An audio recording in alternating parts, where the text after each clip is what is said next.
October 2nd, 2023. We are at Diamond Head Beach Resort. It is 9 a.m. All council members are present, the town attorney, town clerk, town manager.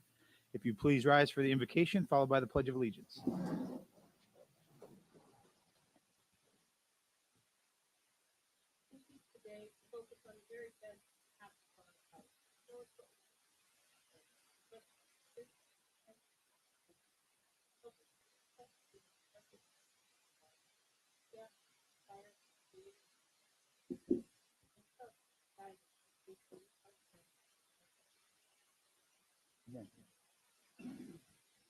Pledge allegiance to the flag of the United States of America and to the republic for which it stands, one nation, under God, indivisible, with liberty and justice for all.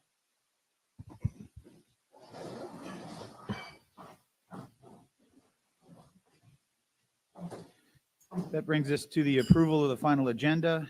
There are a couple of things that I'd like to do. I'd like to pull the communication plan from consent agenda, item number C, for clarification from the town manager, as well as, if it's okay, to move public hearing D, resolution 23-123 for the variance of 185 Jefferson Street up to the first spot. They have a conflict with time, and out of the sake of interest, that's the only one that has a person on it of all the public hearings. And along those lines, I would like to, the Let's Go FMV, I don't really think was placed on the agenda according to our policies and procedures, but I think we should move that to the end of the meeting so that everybody else who is here doesn't have to sit through a presentation.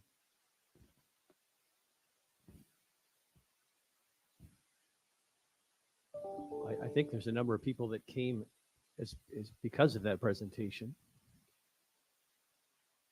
Yeah, I don't know. We can't, Becky, we can't really pull the audience, can we? Who came here to see the presentation or Well, not? it's also the point that my understanding of our policies and procedures is that in order to get on the agenda, it's got to go through council, and you got to get two people on council, in council, to agree to it. I don't believe that was followed in this case. Well, I guess we'll ask the town manager.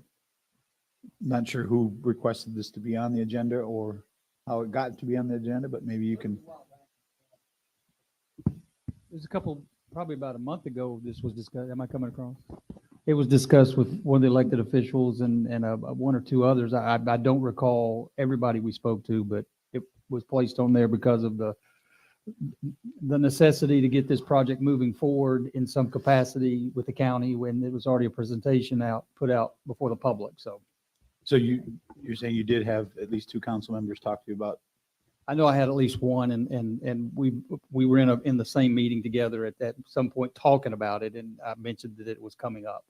Okay. I was the one who requested it. Okay. as a liaison, Yeah, so- But it's also, if you have to have, if two council members are talking about it, they should be talking about it in council for sunshine laws.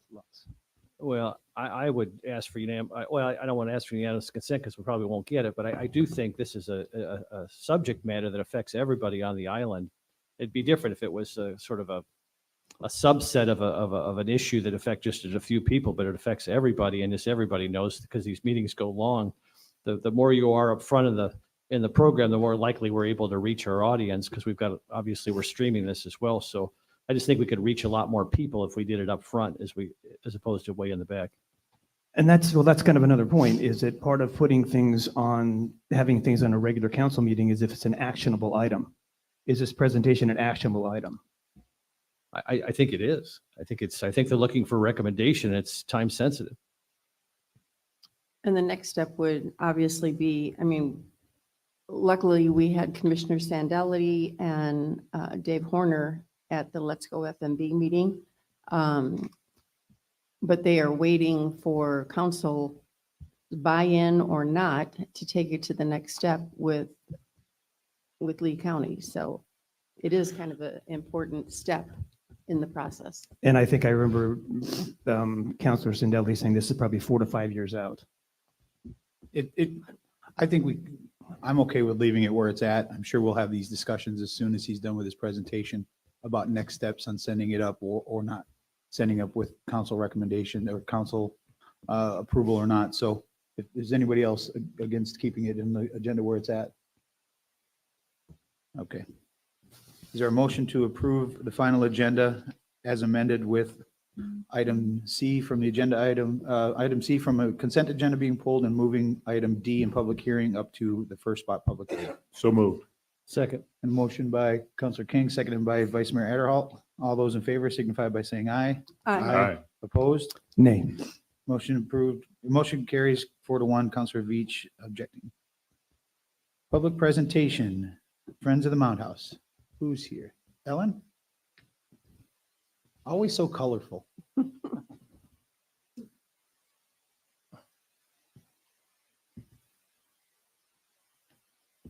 Ellen Vaughn and Jim Steele, representing Friends of the Mount House. We're both island residents and both involved with Friends of the Mount House. And we're just here to, asking for our own public recognition on the fact that the Friends of the Mount House, early after the recovery of Ian, wrote a check to the Mount House for $10,000 so that they had the resources to replenish items that were lost from the museum store, so that they had inventory to sell when they reopened the museum store. So, ta-da. That's excellent.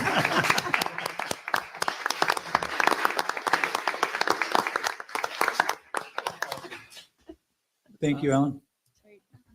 Oh. Thanks, Jim. I think you're going to give Vanna White a run for her money. I heard there's a slot open.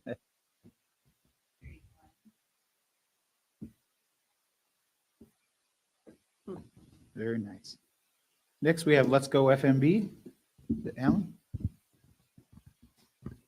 You, For the record, I'm Alan Chinaski. Good morning. Alan. Good morning. Good morning, Mayor, Council. Dan, did we Manager, skip over staff. public comment? Did I? Oh, it's not on here. Listed. Yeah, it It's is. not- It's before the. Oh, I'm sorry. presentations. That's all right. I'm good. Give us a minute. I'm sorry. Evidently, my glasses are fogged up. Thanks for catching that. I missed it, but public comment. We'll go back to public comment. Is there anyone here? Do we have anyone? Yep. Go ahead. First up, I have Ellen Vaughn. Following Ellen will be Linda Miller. Oh, I missed that. Changing my hats and coming back as Ellen Vaughn, resident of Fort Myers Beach, ideally 7500 Estero, not so much now. I'm a member of, in addition to being involved with Friends of the Mount House, I'm also involved with CELCAB. And I'm here to say that I really would like to be reappointed to CELCAB. I think we have important work in front of us. The Mount House survived because the Calusa knew what they were doing, not so much Newton Park. So we have our work cut out for us. So I'm here to ask for your endorsement to be reappointed. Thank you. Thank you, Ellen. Linda Miller. After Linda will be Ron Banak. Hey, we're here to ask today permission for permits for, Gotta say your name, Linda, just for the record. sorry, Linda Miller, manager of Shop Local Productions, and we manage Fort Myers Beach Farmers Markets. And we're here today to ask for permits for Moss Marina and Santini Farmers Market. And just wanted to let you know, Santini's a little bit pushed out, but we're going to get the permit and then move the dates.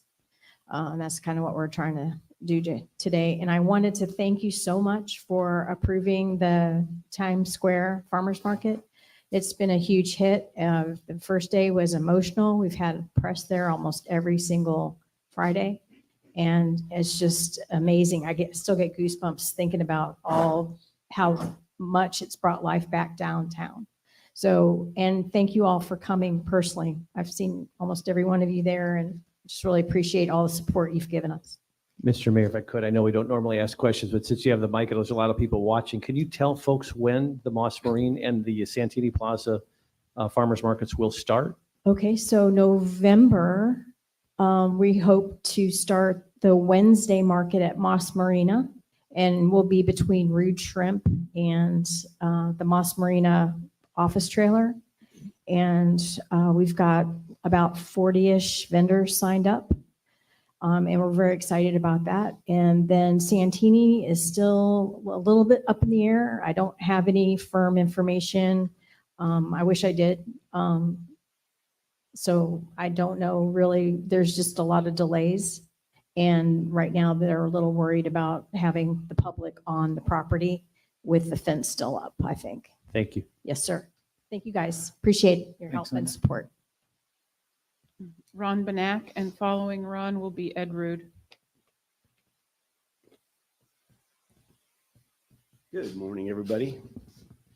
My name's Ron Benat, and I'm here to get your guys' support. I put in for the Public Safety Committee. I had a 25-year career with Omaha Fire Department. I was battalion chief, acting assistant chief with them. Went to another department when I retired. So I've got a long history of public safety. And after 10 years of living here, I think it's time for me to throw my head in and start getting involved a little bit more. So if there's any questions for me, I'm around all the time, or today if there's anything that you guys want to know. But public safety is something that's very important to me, and I think I have a lot to give to the Public Safety Committee. So I would ask for your support. Thanks, Ron. Thank you. Ed Rude.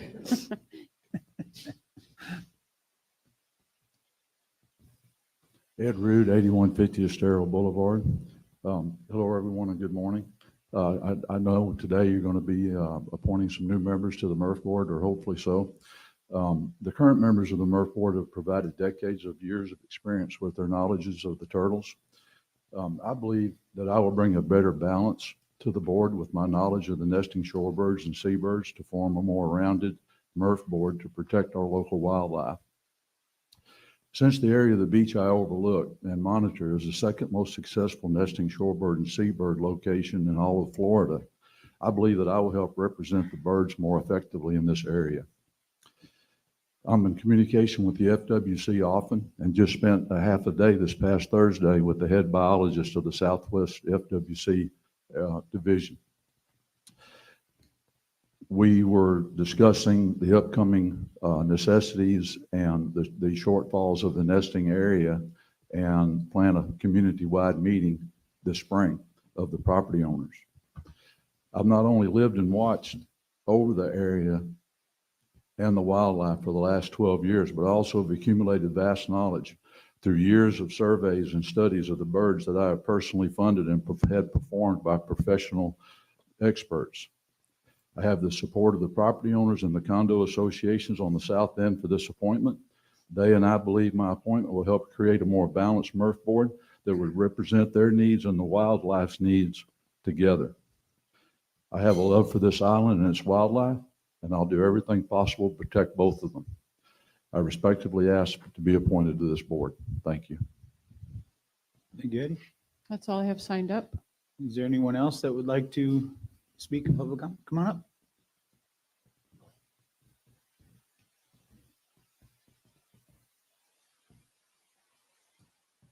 Good morning.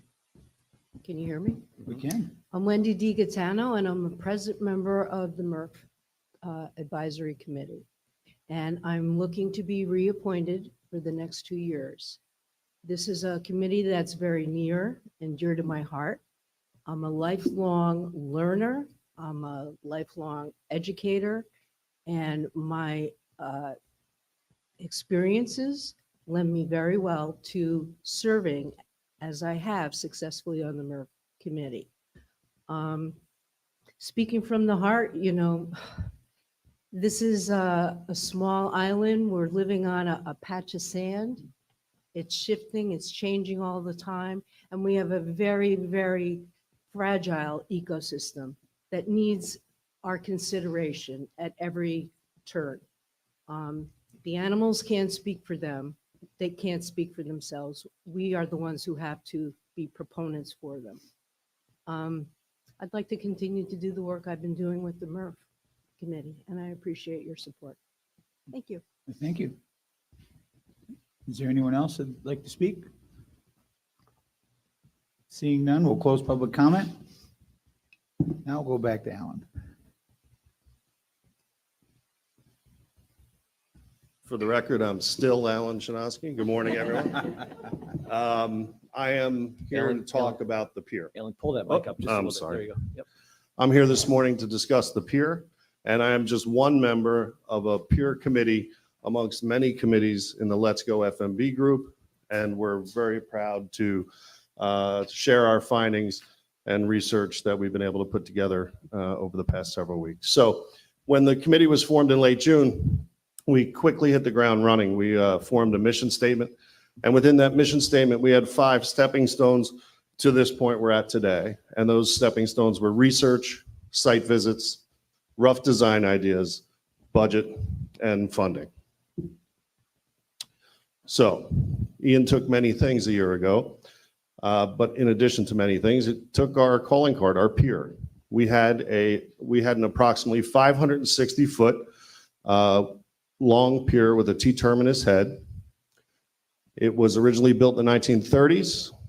We were fortunate enough to convert it to concrete in 76. And then after a storm in 91, it was rebuilt to what we all know and love prior to last year. So the pier is important.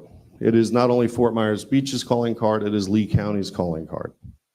It is featured on national advertising, license plates, apparel, and ironically, most recently, when I wanted to give my dog Brody a little more square footage than our camper and we booked a room at the Marriott, it popped up as my confirmation banner saying, hey, things to do around town.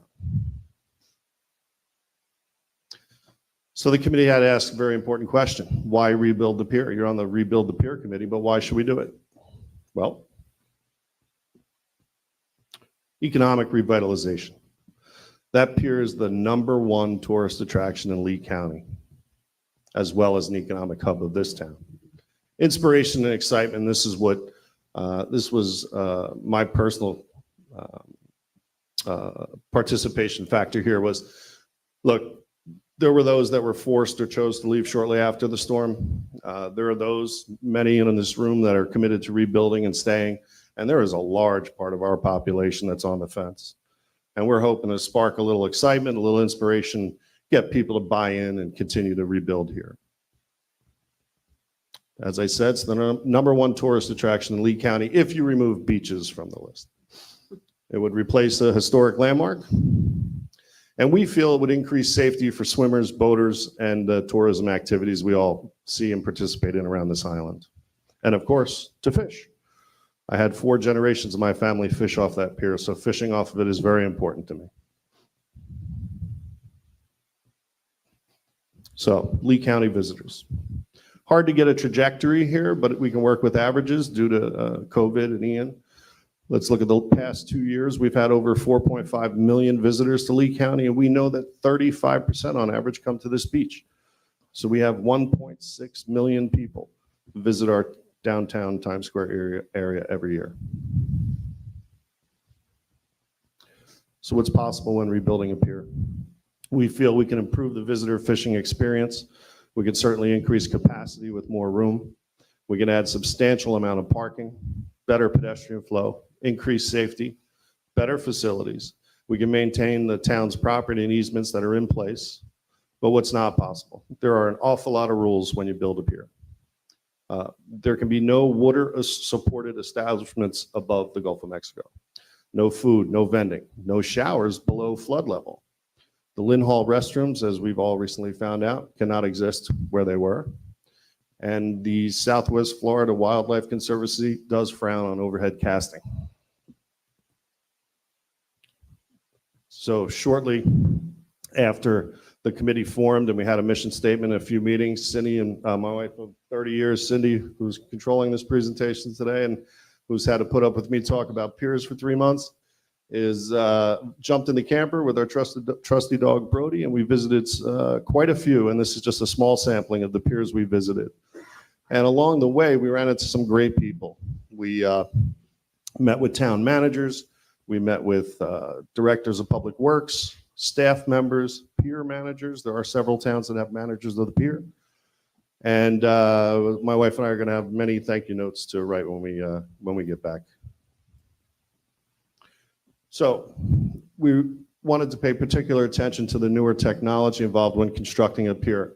And if you look underneath the stringers, the cast stringers on this pier, and I believe this one was Folly Beach, you'll notice the decking from underneath.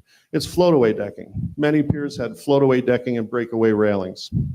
Surfside here Their float-away decking is synthetic lumber, which is recommended. The wood lumber tends to be older piers and very tough to maintain.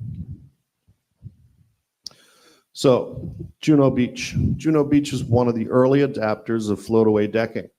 All three of these images are Juno Beach, and this is before a storm. This isn't after a storm. They do this in preparation for a storm. Whenever they have a hurricane warning on their coast, they remove the decking, stack it up back by the entrance, and depending on how severe the storm is, sometimes they just stack it up behind that first shade structure. Well, why do they do that? By doing that, it reduces the wave energy and it prevents the panels, the rather large wood panels, from floating up and down the beach where they used to have to spend several days retrieving them. It takes 1 day to remove and 1 day to put back together.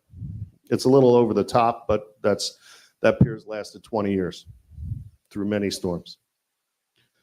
There seems to be 2 piling options. Just about no one's using wood anymore. The traditional piling options involve cast concrete at various heights and submerged various depths.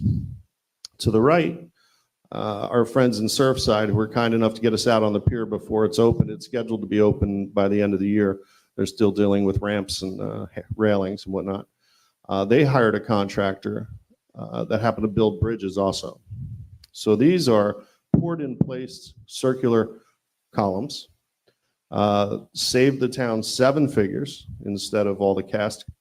They weren't sure how the residents would appreciate the new look, but after they were erected, it was almost unanimous that they did like it because it reduced the amount of columns and they could see through it and past it a lot better. Creates a 30-foot span on that pier without pilings. So that's a pretty big area. It's nice. There were many different little interesting things on everyone's piers. This guy right here was a little cast sea turtle, and the kids were clamoring to get on it, get their picture taken on it. So it gave us the idea, and you'll see in our renderings, we have perfect spots engineered that could do perhaps a cast dolphin, manatee, heron, sea turtle. Opportunity to educate the visitors to our pier. In addition, these, interpretive graphic panels under our shade structures. If we had back-to-back benches, we could tell the visitor about our town, about what fish we catch, what hooks we use, what type of bait we use. Just to go back to rules, fish cleaning stations, the only item on a pier allowed to have water. Now, if you have a fish cleaning station, which we do propose, they don't want you throwing the fish carcass because it'll choke the pelicans. So if you have a fish cleaning station in the state of Florida, it needs a grinder, a fish grinder. And if you have a fish grinder, it needs to be child safe and child operable.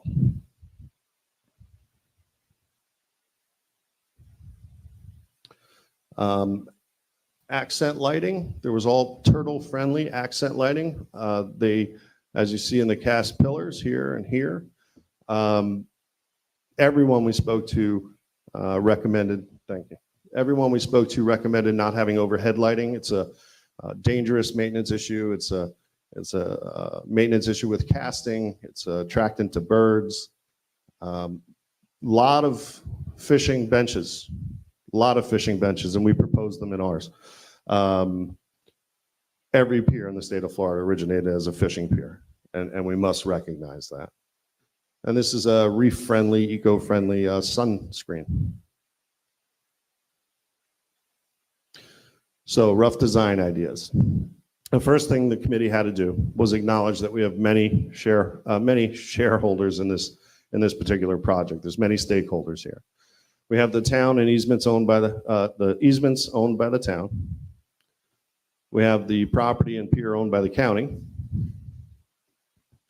We have the neighboring Times Square businesses, as well as the surrounding businesses down Old San Carlos, and most importantly, the residents of Fort Myers Beach and Lee County. So the pier design goals were simple. We wanted it to be tasteful. We wanted it to maintain a simple appearance, acknowledge its historic roots as a fishing pier. We felt we could improve the visitor fishing experience by simply creating a separation of fisher and visitor space while maintaining interaction between both.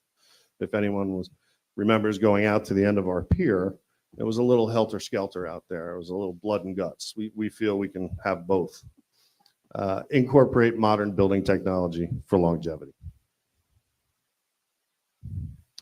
First question we had to ask, and it is the first question my wife had asked every person we met. Why'd you choose 947 feet? How come it's 1,053 feet? No one could give us an answer. We heard, well, we wanted to get out where the fish were, which makes sense. Or we wanted to replace what we have, or we wanted to double what we have. There's no formula, and we were hoping there would be a formula. So we drilled down on 3 towns, Folly Beach, Nags Head, and Wrightsville. Their pier lengths are 1,049, 1,000, and 1,200 respectively. And we said, well, let's compare them. Maybe we can find this formula. And there is none. But if you look at the metrics, we blow away a lot of these towns. Population, households, annual visitors, all except for town size, because we're a nice little community here. But there is no metric. I was surprised to find out that Fort Myers Beach has the 3rd smallest pier in the state. So let's see how it stacks up with some of our neighboring piers. Dania Beach, Florida is 900. Folly Beach, 1,049. 1,200 at Wrightsville Beach, and Nags Head 1,000. Well, you're saying, hey, why are you comparing our piers to the East Coast? Let's see what the West Coast has. Venice Beach, 700. Pensacola, 1,471. Panama, 1,500. And Navarre, the biggest one in the state, 1,545. Well, apparently the fish are further out on the Gulf side than the east side. Now, there is a 638-page, I believe, book put out by the state that the committee had access to. And when we were talking with some friends, some peer friends in North Carolina or South Carolina, they actually use that book to build their pier because it's the most stringent pier construction guideline book in the country. There's a warning in that book, and it states if you have a smaller pier, similar to St. Augustine, which was constructed at 600 feet, and then the powers that be want to harden the shoreline or nourish the beach, they put 600 feet of sand in. So the end of that pier is landlocked. The end of that pier is about a foot deep at high tide.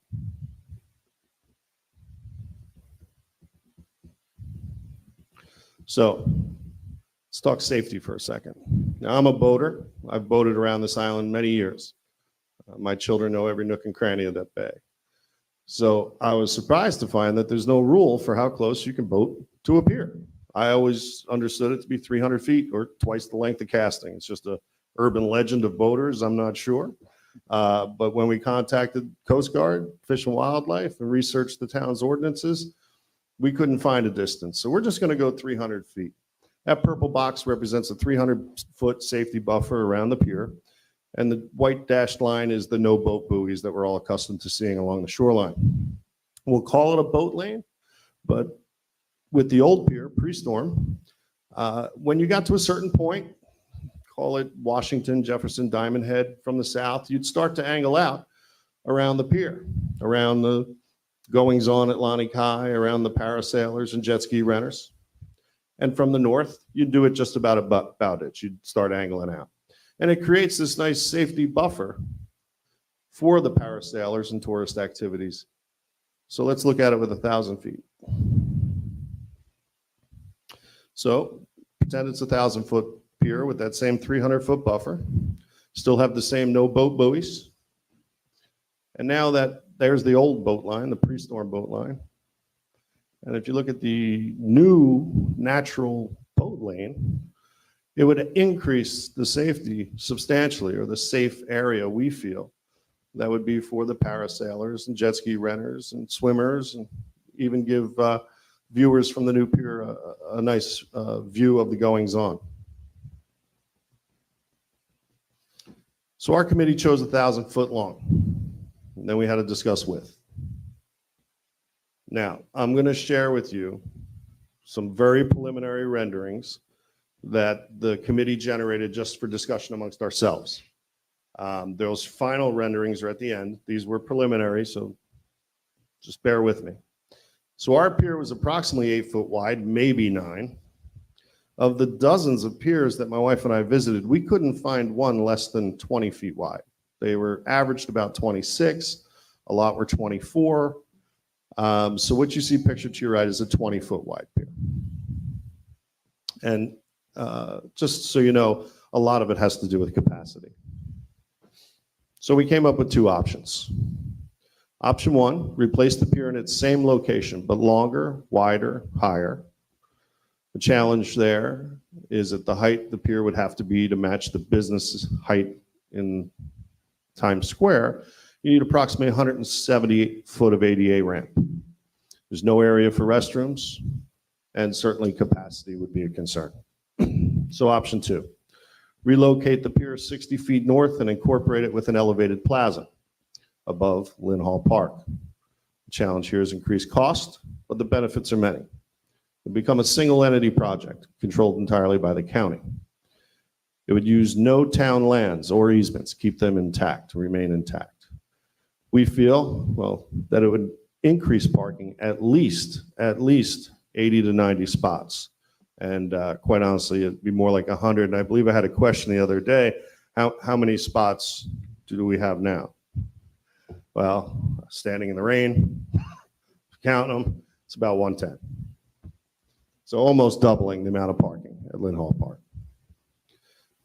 We'd be able to create restrooms and showers, increase capacity. We would have a permanent home for the farmers market and many other organizations in this town, any nonprofit. It would be an amazing place to educate our visitors with all the groups that we have, Turtle Time and the many others. We feel the plaza can be controlled by an FMB, by Fort Myers Beach via an interlocal agreement, such as lease the plaza for $1 for 100 years. That way we retain permitting and control of the plaza. It would be a sunset celebration vibe. It would be a gathering place. It would become very similar, we hope, to Mallory Square in Key West. And just so you know, did we skip over Mallory Square? No, not yet. Okay. So why do we need a bigger pier? Why do we need an elevated plaza? We're going to have a lot more people. So we did a little math. This is a partial example of just a daily pedestrian increase. We're looking at two resorts here. Margaritaville, we have the Gnomes, and choose one other. It could be Pink Shell, it could be Arches, it could be what's going on in Lighthouse, Mantanzas, Red Coconut, Myerside, all the new developments that did not contribute any people to this pier pre-storm will now be contributing more. So we know the occupancy rate in Lee County is 68.7%. These are very conservative numbers. We also know that the occupancy rate of Fort Myers Beach is a little higher. But let's look at the 254 rooms of Margaritaville. We'll look at one other resort at 350. We know with that occupancy rate and the average occupancy per room that we're going to have over 1,200 with just these two. And then if you look at a percentage of those walking across the street to go to Sunset, just those two resorts will increase the amount of visitors by 623. So let's take that. And we can calculate the average daily visitors at Sunset to Times Square. We know that 74% of the people that visit Lee County do not stay on this beach. However, 26% of them do. We know that 35% of that 74% visit the Fort Myers Beach Fishing Pier. So if you just take day trippers, new neighboring resorts, visitors staying on Fort Myers Beach, residents and hosts, as well as additional new resorts, it's a very conservative average daily number of 2,648 in season. Anybody want to take a guess? 2 times? 3 times? So we're looking at 4 times. We're looking at 8,000 people descending on Times Square for Sunset. Option 1, again, preliminary drawings. So we're just going to share them with you, and then we'll get to the refined ones. A 2-level terminus, fishing and visitor, multiple shade structures on the way out, 20-foot wide, 1,000-foot long. And this video, you'll see it'll point out quite a few concerns. In particular, the ramp.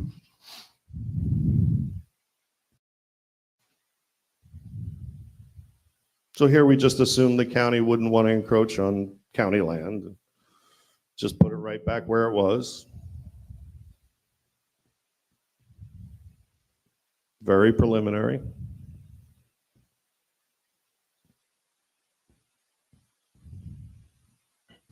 There's the problem. At 12-1, you have over 169 feet of ramping. Now, it could be done differently, but this is just a quick rendering that we did. I mean, capacity is an issue, right? Imagine your friends or relatives or grandkids come to town, and you say, okay, let's go grab some ice cream at Times Square and go out on the pier. And the ranger at the, for Sunset, the ranger at the entrance to the pier says, I'm sorry, we're full today for Sunset. You can't come on the pier.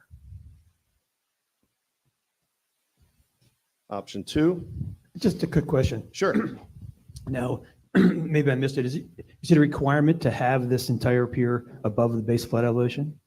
It is not required. Not required. It's That's- prudent, but not required. Okay, so that's strictly to, if businesses do build up to flood, to connect them with the pier. No, I am not here to talk about connecting businesses to anything. Is it possible? Sure. I'm here to talk about the pier. So the reason, without taking advantage of freeboard, businesses would have to be 19. We assume there's 3 feet of elevation in Times Square. So this is rendered at 16 foot tall and connected to a 16-foot elevated plaza, option 2. Now, what is the requirement for elevation on the pier? There is none. There is none. Okay, thanks. You could put it out a foot over high tide if you wanted to. Again, not to scale, not to build back lines, just to get the idea amongst our committee members to start talking. That pier is located 60 feet north of where it was. It's the same pier, whether it connects to a plaza or not. Beauty is it doesn't block anybody's view. It's only 16 foot tall, and there are no residences here. And the Edison House just north is actually higher than that 16 feet already. And again, increases parking, we feel, at least 90, potentially 100 spots. And Alan, are you, by saying that parking the other night, when it made me think about it, is that because of the spot where the bathrooms are now that are going to go away? It's a big portion of it. Yeah, I mean, originally we envisioned this U-shaped, but we wanted to keep the shaded parking. So the Lynn Hall restrooms that would disappear, in addition to laying it out, not like a sand lot, but by a parking lot more effectively, you get an awful lot of parking. Alan, as we look at this picture, where are the, which area is the restrooms? Are they underneath? I'll point it, no, they will be on top. They have to be. And on the final rendering, we've accommodated for 1,200 for restrooms, and I'll show it to you on the final rendering. Sorry. So, like I said, much discussion amongst the committee. It was back to the drawing board. I personally felt we didn't give a nod to history with the new terminus being spherical in shape. We needed to return to a T. We wanted to fine tune the actual plaza structure. And we had to have several conversations about ramping and pedestrian flow. And what we, so respect the build 2 lines, more dimensionally accurate, ADA considerations, and a nod to history, but an eye towards the future. So the terminus, the teaser shot everyone's seen. The shot I've suffered through 400 Facebook comments about. My wife said, don't be snarky, but I just got to throw this one in there. There was an awful lot of confusion about this railing setup here. Anyone who's confused by that, I don't want them on my team in the escape room. I'm just saying.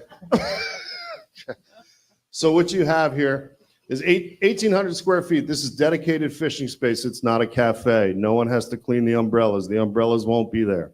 This will be lined with fishing benches and the fishing public. Why did we make it lower? Anyone who's fished off a pier, you don't want to reel your catch up 19 feet, 16 feet, 20 feet. It's a lot better to reel it up a few feet less. That is an ADA ramp.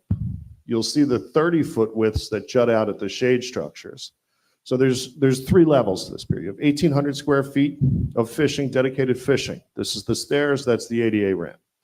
Then you have 3,000 square feet of visitor space with an elevated shaded visitor space, one ramp going up to it. These are large areas, right? This is approximately 60 by 80, 60 by 50, I believe. So yeah, 60 by 50 here, 3,000. And then 60 by 30 here, I believe, for 1,800. Alan, you said the two levels was because of the you're reeling up the fish. Correct. But isn't there a secondary benefit? Doesn't it make the observation view so much better? Nobody's Yes. blocking your view? You get a 360 view, and if there are handicapped or this shaded elevated structure creates even more of a view over the pedestrians here. So more people can have a clear shot at sunset, the horizon, the boating activities, the tourist activities. It would be a huge improvement capacity-wise and line of sight-wise over what we had. But isn't it safe to say with this design that also adds knowing what I know about building, this adds a substantial amount of cost? to the design Surprisingly of the- not. Surprisingly not. It was my concern as well. I mean, the pilings have to be there anyway if it was on one level, so it really doesn't add a lot of cost. And with regard to length, there's a lot of front-end costs, a lot of engineering, a lot of architectural. One town manager we spoke with said, yeah, we're going to do 780, but we said, let's make it 1,000 because it's very little just to add on once you get started. So that's the 1,000-foot pier attached to the 16-foot high elevated plaza. Now, this plaza can be anything. This can be landscaped lushly with native plants. This could be a performance space. This could be adaptable to many things. It could be like the High Line through New York. This could be sunset bleachers that double as performance spaces. And there you see restrooms. We picked 1,200. You can put as many up there as you want. It's 4 male, 4 female, which would accommodate 1,200. Here you have the elevator stair towers. Each tower could accommodate 2 elevators. We don't feel we need it. We propose 1 elevator in the north and 1 elevator in the south, and stairs on all 4. Now, what's not imaged here is the ramping. We took it out. We didn't have time to incorporate it. There's no landscaping here. Hats off to our architect friends who designed a home for us here on the beach. We tapped them for these renderings. They did them in a week and a half, so we're glad to have them. So this is the the south end of the plaza, which abuts to the Times Square area. We envisioned carving this out here and depositing the ramp directly into Times Square, right between where the Dairy Queen and the Greek restaurant used to be. In addition, we'd have multiple egresses, one on the north side ramping down to the beach and stairs from the pier structure to the beach. Question on that. I thought about this over the weekend too. Sure. And you said that the right side of the building or the bottom corner there would come up to where, is there been any discussion about not going that far? Ending this at where the town or the county's property ends, and then from there where the wavy wall is, maybe that could be the ramp. So you still keep that Times Square view corridor open from Bayside Park. So you still have that open view. Correct.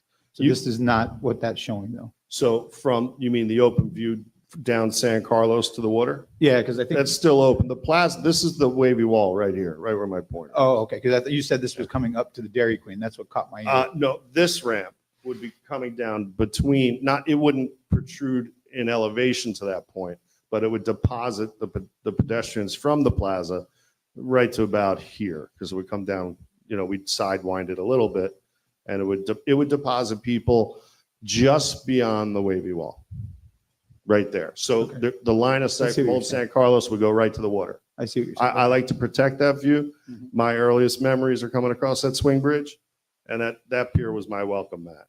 So you could see it as soon as you hit Old San Carlos off the swing bridge, right down. And I'd like to retain that. I think it's important that you cover that because over the weekend, that was a lot of the concerns that I heard from people was that they thought this was going to block that openness. Oh, no, it adds to it in our opinion. And again, this is a quick drawing. It may look a little bit like a Kohl's from street level. That can be worked on. Landscaped, these could be niched in for seating areas and what have you. But again, this plaza can be anything. I couldn't resist the wavy wall thing. So increased parking, increased capacity, increased safety. And those are those shade structures right there that we'd like to see the turtles and dolphins and manatee, perhaps creating perfect selfie spots, portrait areas, and little rests for people on the way out. So how long does it take? How much money does it cost? Well, option one, wider, taller, longer, stronger, we feel it could be 18 to 22 million. Option two, connected to an elevated plaza, moved a little bit north, 34 to 38 million. Now, the timing, a lot of people think a pier can be built relatively quickly. It can't. My wife and I averaged the couple dozen we visited, and it took on average 4.9 years. Not from a bunch of residents talking about it, but from approval of funding. There was only one pier that could be built in under 4 years, and it was privately owned. Can you just briefly explain why that is, Alan? Because I think a lot of people are stumped by that. Yeah. There are a lot of rules, and there are a lot of government entities and public entities that become acutely involved in the development of any pier along the Florida coastline. DEP, state, federal, local. There are more stakeholders in the construction portion of it than there are in just talking about it. It's a rather lengthy process. And there's really no way around that based upon what No. you've learned, right? Not that I can see, but certainly reducing the amount of stakeholders helps. And that's why Naples can go a little quicker. Naples had no plans before the storm, and I've tried not to compare us to our friends to the south, but no, they're a single entity. It was the city of Naples. And as I explained when I had the county managers here the other day, and to steal a phrase I think from Anita, we don't need to eat the elephant all in one bite, right?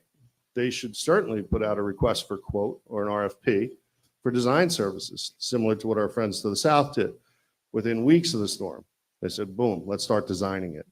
So they issued a purchase order to simply design. It gets the ball rolling. It gets people talking about it. At least you know what the community wants. So, Thank you. you're welcome. Funding. I won't be as kind as I was the other day because the commissioner was in the room. Oh, he listens. Our visitors to this great county in 2022 spent over $4 billion. And I hope you don't mind, I did round up to the nearest 100. Their spending of $4 billion created over 126 million in direct local taxes. This is not recirculated funds. This is how much local taxes were raised directly by that 4.1 billion. The TDC collected last year over $57 million. That's your bedroom tax, your hotel tax. Now, the 1.1 billion that everyone's heard about, the HUD CDBG funds of 1.1 billion, I must applaud Mayor Dan, our town manager Andy, for pointing out to the county that big goose egg you see there, as well as many other things for economic revitalization.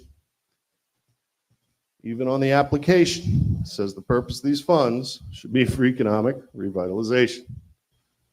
Powers that be have decided that we don't need that. Now, I didn't And talk about. I'll just kind of chip in because I was at the last Okay. meeting. Sure. And one of the explanations was that economic revitalization is not a simple item, that all the things you're looking at there are part of economic revitalization. Right. That our business climate is more like Humpty Dumpty now. There's a lot of pieces that have to come together Correct. to make it all work. And so one of the things like infrastructure and planning are all part of economic revitalization. I agree. And as a former business owner, we don't like to wait for government. So there's a lot of businesses that don't have to. But I would like to point out, of that 1.1 billion, they've earmarked $55 million to give it away.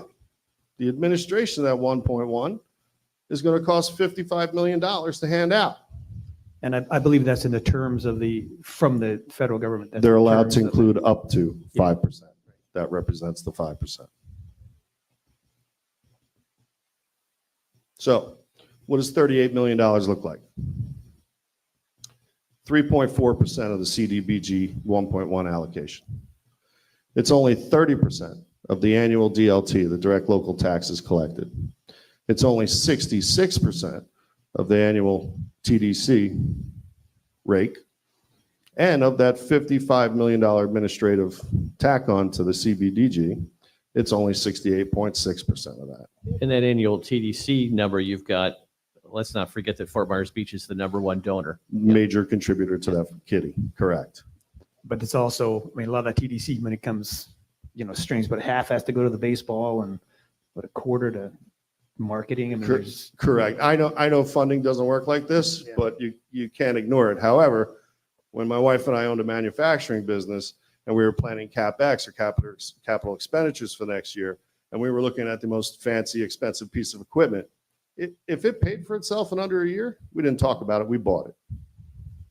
Now, if you could put a baseball field out there. Give me another week. I can put it in there. And again, just for graphic purposes, it would only take 110 days of the local taxes collected to pay for that fancy new pier. Or the additional parking over 10 years at 80% could generate over $20 million. So again, I don't know, could you float a bond and guarantee it with parking? I think you can. I appreciate everyone's time. If you have any questions, please reach out. I've had the wonderful opportunity working with the people at Let's Go FMB. We're very proud of what we're doing, how anything we can do to help you guys out. Quite honestly, you guys were our inspiration, my wife and I, to do this. We see how hard you're working. We just wanted to contribute. So I have a question. I understand the, maintain the view corridor down Old San Carlos. sure. One kind of issue, most resorts and things, they work very hard at capturing business. Which Correct. means if you have parking and you have an attraction, between the parking and the attraction, you try to filter people through shops, restaurants, Correct. that kind of stuff. One idea that was proposed some time ago, one of the many scenarios for Times Square would be to elevate what's now Times Square, and then all the businesses build up to that floodplain. I would love to see that. But now, in my thinking of business, that if we put parking on the other side of Estero, and then people walked through Times Square and the businesses to get to the pier, Correct. then that would be a way to try to capture some of that business. I'm concerned that if people just park right by the pier, and typically the county, I know with Crescent Beach Park, Yes. that there was like no vending. I mean, the idea of putting a place for food trucks and all that, there was a hard no from the county. Correct. So did you consider that scenario as opposed to putting a plaza in? We Winhall Park? considered that in addition to several others. This scenario of a plaza ramp down to Times Square, I can assure the businesses they won't be measuring their business increase by percentage, but by a multiplier. Now, raising Times Square to one level would be fantastic. The problem is you already have Estero facing businesses built and open, repaired and open. You have the businesses behind those that haven't done anything. And then you have the businesses that were on the beach that have to deal with the coastal construction line. Now, this plaza would aid those businesses. Sarah can back me up here, but if those bathrooms or restrooms are located within 500 feet of the businesses, they don't need them. They just need an employee restroom. So that square footage they can pick up by having those restrooms located closer to those businesses. Now, they each need a stairwell and an elevator. If they could work together, they could share those utilities, correct? The way it stands now, unless they get together, whoever builds first is going to win. So I would love to see them get together with the other stakeholders, create an elevated plaza, connect it to this plaza, create something nice underneath. It's, in my opinion, Times Square is a mess, and it's going to take everyone at the table to talk about it. Alan, I can tell you the initial conversations that we've had with the county, this kind of plays right into the discussions. The elevated plaza, as you were talking about, Bill, it creates an opportunity for not just the town, but the county and the businesses to be able to share resources and share some of the costs. I mean, I don't know how many exactly off the top of my head, 6, 7 businesses just on the one section of Times Square that would have to have elevators. Sure. All the ADA compliance things on those very small lots would be very difficult. This would provide an opportunity for them to be able to share the resources, create a really unique area. So I can't speak for the county, but I can tell you they were very open to that discussion. Obviously, That's great. you know, it takes the town, it takes the county, it takes the businesses. Getting everybody on board is going to be very difficult, Extremely. but I think this is a good step in showing a visual of what that potentially could look like. Correct. Um, Thank you. And how it goes from there, we'll see. But if I had just a couple of points to point out Sure. in things that, knowing the county, like I think I do, they were very impressed with the attention to detail that was done. You know, too often people come and say, we want to do this, but there's no idea, how did you get there? How did, you know, what are the numbers to prove it? I think if you could hammer down a little bit closer in actual costs. Over the weekend, I did speak to some people that are maybe interested in doing a private partner, private public thing to maybe either speed it up or help with the funding. Great. So I think exploring those would be a good idea. I'm certainly in favor of you taking this forward to the county, presenting it to the county. You know, Thank you. if the board feels that, or the council feels it's an important thing, which I'm quite certain we all do, but I can't speak for them. But I think getting a little bit more detail before you do, Sure. it makes it harder to say no. Honey, I got to talk about piers for another month. We'll get you some dog treats. I appreciate the kind words. And look, right before the Let's Go meeting, our goal was just simply get people talking about this project. It's now beyond a year. It is long-term rebuilding. This is a long-term project. So we need to bring some of these long-term projects to the front burner. So that's that. If people are talking about it, I don't care if they hate it, if they like it. I'm just glad they're talking about it. You know, and I think it would be interesting to work with their staff to try to find out some of the numbers that they're working for with the FEMA, the PA projects that they're going through with the pier, as well as Lynn Hall Park, Right. to see what kind of funding is that. You know, you have to outlay that capital before you can get it back from them, but assuming we don't close down. But figure out what that is, and maybe that can help offset some of these costs and bring it down to what a realistic number would be. Sure. I was hoping to speak with Glenn, I think is the gentleman's name. Glenn's like, yeah, Yeah. he's a good person to talk So to. I don't know if they're doing anything directly with the pier, because FEMA's initial response is always, we don't do piers, but our friends in Surfside, they were able to obtain 10 million after initially declined because they don't do piers, but we pointed out to them that after Hurricane Sandy in New York and New Jersey, they did. So of the $20 million Surfside project, FEMA paid for half. And there is some, if I'm not mistaken, Frankie, there's some ways that you can get extra funding through mitigation for resiliency and stuff like that. So this would certainly fall into that. But I That's think if great. you can get a little handle on those numbers and get that, you know, when people see 38 million, Right. it's a big number for what they think is just a pier. Well, I was hoping to make it simple and hit the Powerball last night, but that didn't happen. Doesn't hurt to try. There's Well- always tonight. Yeah, that's right. Any other questions for Alan? If I could, Alan and Yes. Cindy, just thank you to you two Oh. and to Brody for a massive effort. Don't Thank forget you to Brody. the subcommittee.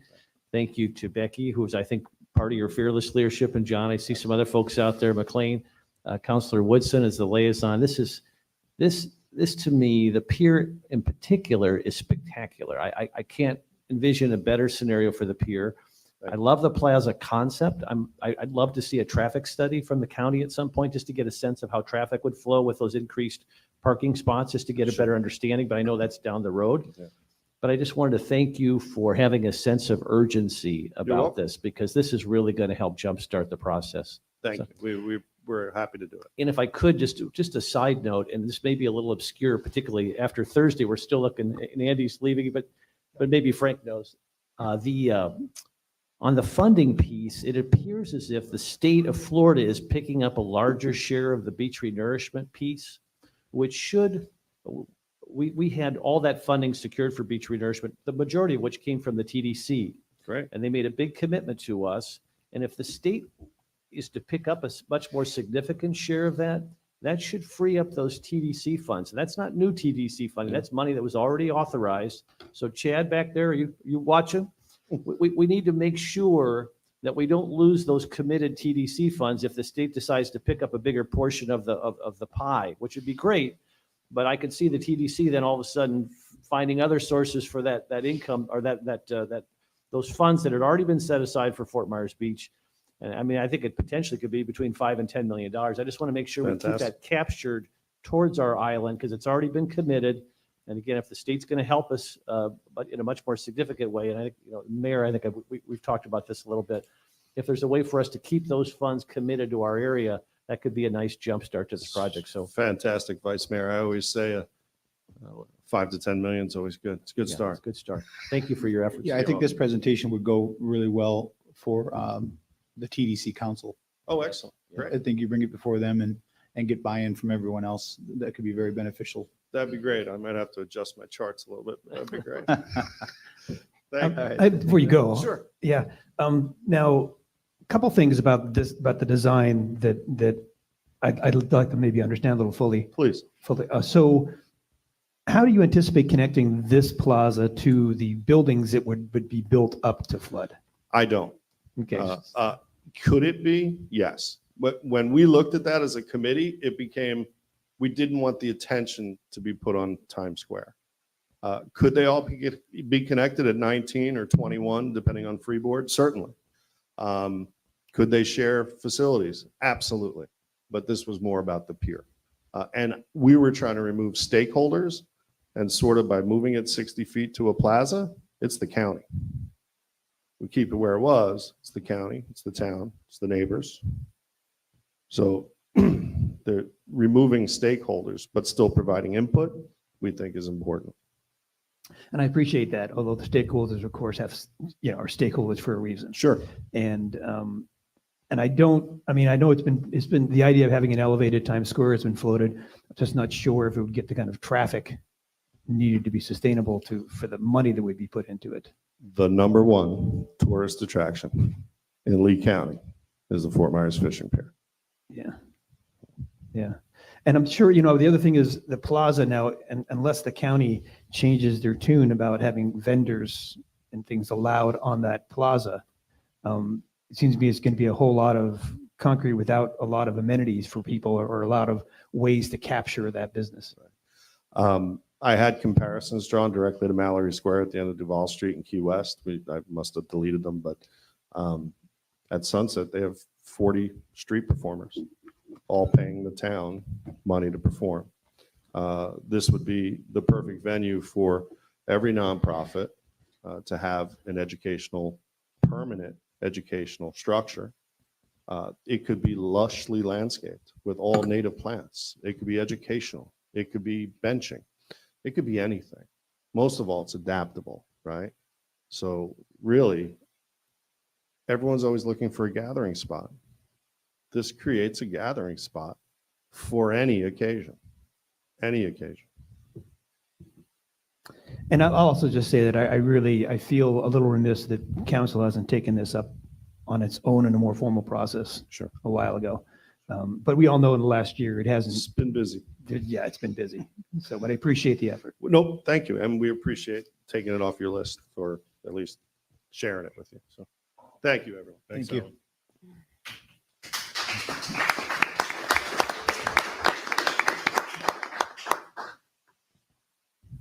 Next, we have local achievements and recognitions. Counselor Veach.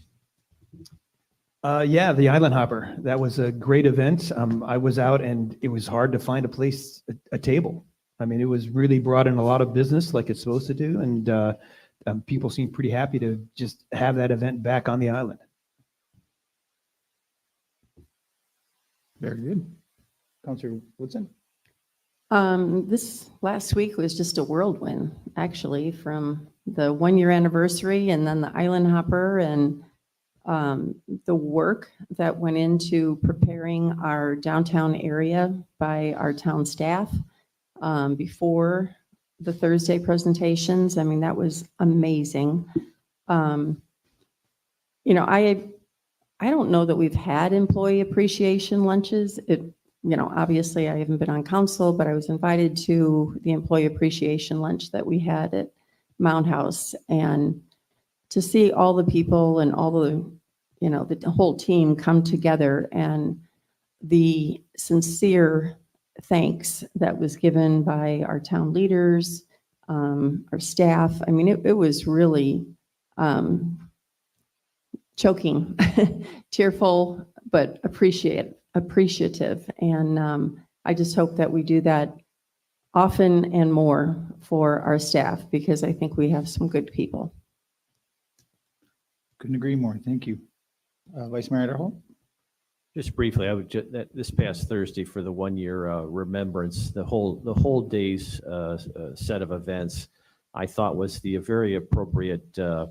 It cast a dynamic of reverence, but it was also aspirational towards the future. And I just thought it was a perfect balance. I just want to thank everybody who was involved. Thank you. Councilor King? I'll kind of echo on what the vice mayor just said. Going back to last Thursday, I wanted to thank everybody that came down to this community for the remembrance ceremony. And I want to thank Kim, Ed, and Beach Talk Radio for that beautiful remembrance piece of art that honored those that lost their lives and honored the families as well. It was exciting to reveal the Times Square clock. Thanks to the Mershmans for such a generous donation. And thanks to the media that came down here and broadcast from Times Square, Diamond Ed, throughout. They put the spotlight back on us, and we appreciate that. And finally, as Karen alluded to earlier, thanks to the town staff, because just the amazing job, and their dedication is just kind of overwhelming, and I'm very appreciative. Thank you. Thank you, Councilor King. Just to piggyback on what everybody said, I'd like to thank BMI and Island Hopper. It got to sit out Friday night at Bayside Park and watch the acts play and see the people smiling and the kids dancing, and it brought joy to everyone. So we're thankful that we were able to get that back just 1 year after the devastation, and look forward to it growing. Beach Talk Radio, obviously, for their kind donation of that plaque. If you haven't had a chance to see it in person, you can come into Town Hall. It's right inside the front door by the front desk. So you can come in and take a picture, or come and see it in person if you'd like. And also the legislators from all levels that came down on Thursday to help us remember what happened a year ago. You know, you send out letters or invitations to some of these things, you think nobody's going to show up, and then everybody shows up. So it was quite humbling to see the amount of people that were there, both from locally and across the state, to support not just us, but our neighbors to the north, Sanibel, as well as all of Lee County, in the recovery that we're all going through. So thank you. Next, we have advisory committees, items, reports, and appointments. The first one is the local planning agency. It's a point, yeah. Just for expediency, the Anchorage Committee and the Audit Committee are two that have the number of applicants either equal to or lower to the number of openings. So I think we could maybe make a motion to just accept all the applicants for those and not have to do the vote. Do we still physically fill out the paperwork even though it's a unanimous? I mean, You wouldn't need to? wouldn't need to. Okay. No. Is that you making that then as a I will motion? make that as a motion. Mr. Mayor, I'll second that motion, but I would just say to our friends and neighbors out there listening or in the audience, we're still short a couple folks on the Anchorage Advisory Committee. And as the liaison to the Anchorage Advisory Committee, I would put a call out to anybody who's a boater or loves the marina life or just wants to contribute to the island. Lots going to be happening on that front. We have a very, very robust harbor master in Austin who has a great vision for the future. And so I think it's an interesting way to serve the town, particularly if you have an interest in boating or anywhere in that dynamic. So we have two wonderful people. One incumbent, Doug Ekman, who's also on the LPA, and also a new applicant, Chris King, who's a very dynamic leader and the better half of some people we know here. But I would just say that we have two more openings there. And if anybody has an interest in there, reach out to Amy Baker, our town clerk, and we'll find a way to get you on that advisory committee. Thank you. We got a motion. Did we get a second? Yes. Vice Mayor. Vice Mayor, okay. Got a motion by Councilor Veach, seconded by Vice Mayor Adderholt. All those in favor signify by saying aye. Aye. Opposed? Hearing none, that motion carries unanimously. Now we will go to the local planning agency. There are 3 seats open and 5 applicants. So we'll fill that up and then hand them over to you.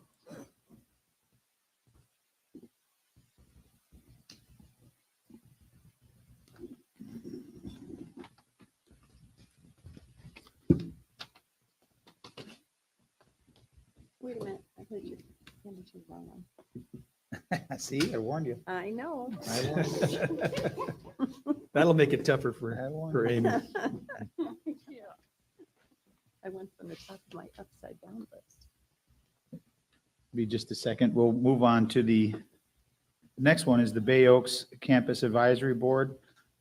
Take a few seconds to fill that out. There are four candidates, or there are 4 seats open and there are 5 candidates.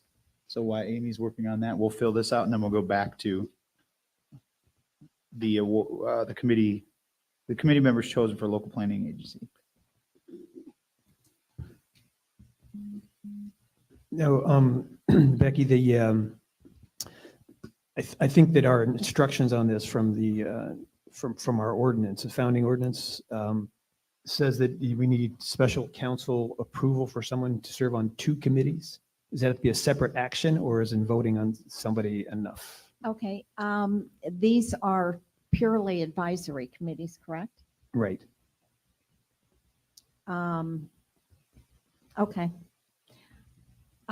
Yes, I would do a separate motion Okay. For each one? for if you're going to have someone who is, the LPA, are any of the other ones, anything other than advisory? The audit committee is statutory as well. Then they can't be on both LPA and the audit committee Oh, okay. because of the state law. So Doug The is on the dual office LPA, only. but it is not a problem with him being on the Anchorage committee then? No, it's because it's advisory. All right. And I think too, Barbara Hill is on BORCAB and CELCAB. True. You got a tally, Amy? Okay. The 3 positions are filled by Anita Saracita, James Bowen, and Jane Plummer. Congratulations. You want to grab our sheets now for Bay Oaks? Sure.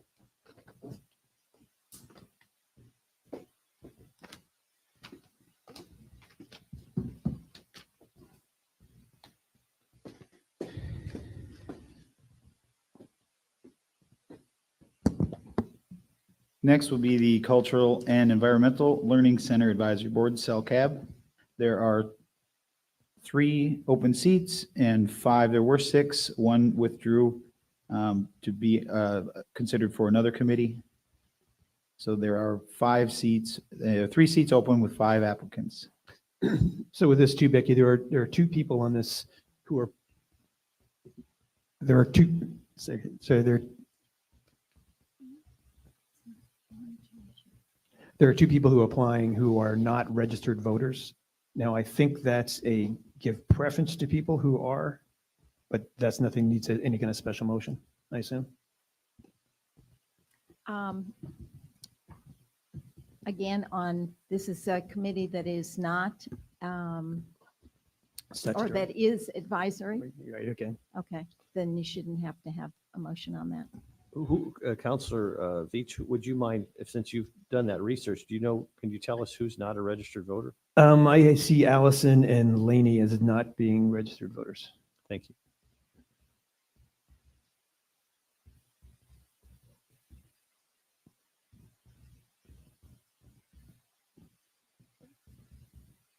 CELCAB. Just let us know when you're ready, Amy, with the forecap. You're ready? Okay. I'm ready. She's got a system down. I know it. The 4 seats for BORCAB are going to be Jesse Field, Becky Gidry, Barbara Hill, and Joy Sullivan. Congratulations.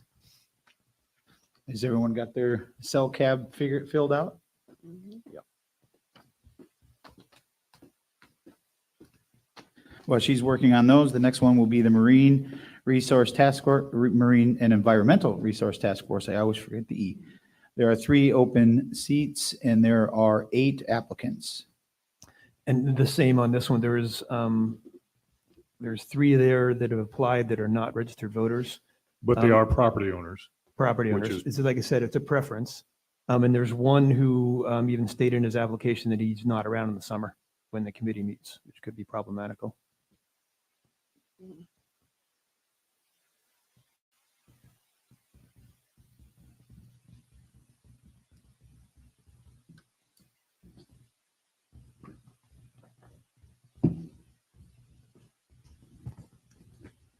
You ready? Yep, the 3 vacancies for cell cab will be filled by Patrick McCowan, Ellen Vaughn, and Becky Werner. All right, thank you. Congratulations. Does everyone have their sheet filled out for Murph?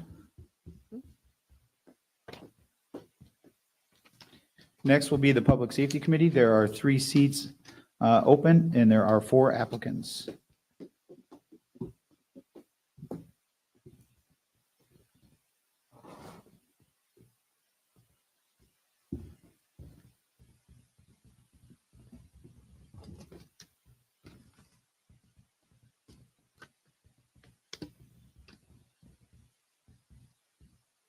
While she's tallying that one up, I just want to personally thank everyone that takes the time out to put their hat in the ring, if you will, to apply to be on these committees. It is a commitment to the community, and being one that served on several of them, it does take a little bit of time, but it's really rewarding in seeing some of the things that you talk about and you advise the council out actually come to fruition. So thank you for those that have applied.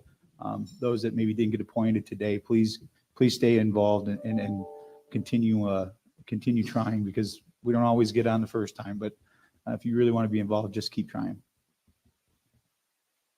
And like the vice mayor said, there's 2 openings in the Anchorage Committee. Yes. And yeah, I think this can be appointed anytime if there's an opening.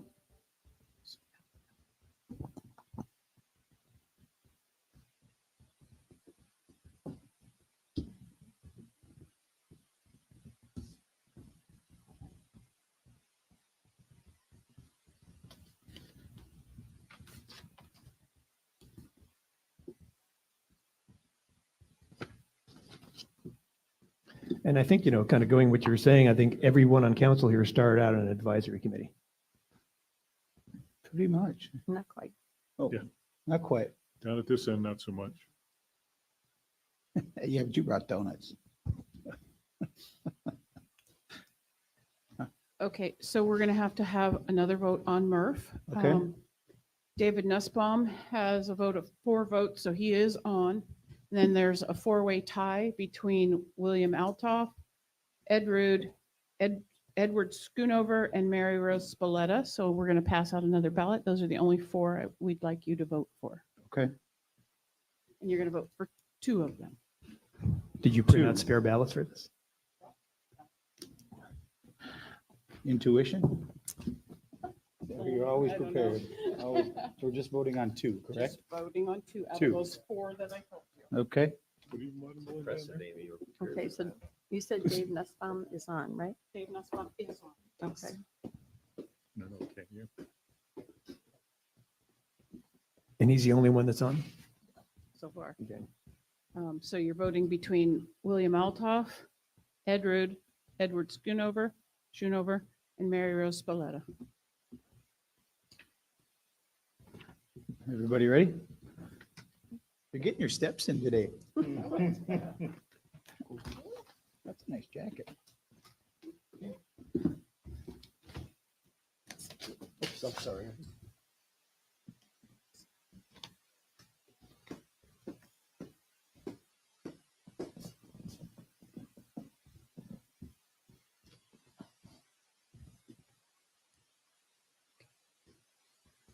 Go ahead with public safety. We could do public safety. Have you got that one? You want to do Murph first, or do you want to do public safety? Or both? Yep, just give me Okay. a second. No problem. But we can do our part, like get our forms filled out. Well, I would assume everybody probably already did. Probably shouldn't have assumed.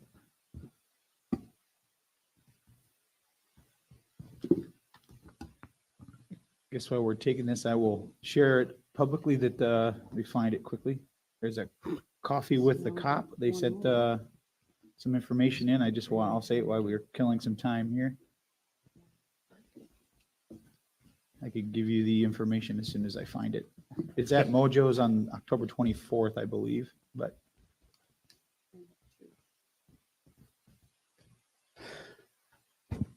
Yep, it is the 24th, 24th. 10 a.m. It is at 10, okay. 10 to 12, is that what it is? 10 to 11, I thought. 10 to 11? Yeah, I just want to make sure I get the right exact time, so.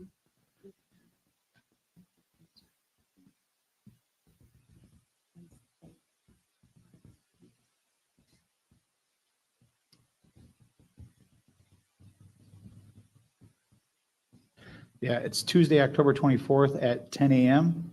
at Mojo's Coffee Bar. Join us for coffee with a cop. 1740 Estero Boulevard, in Okay, case you didn't know. we Okay. have one more. William Altoff now. Now there's still a three-way tie between Ed Rude, Edward Schoonover, and Mary Rose Spalletta. So I'm going to give you back your ballots, and you circle the name of the one person between Ed Rude, Ed Schoonover, and Mary Rose.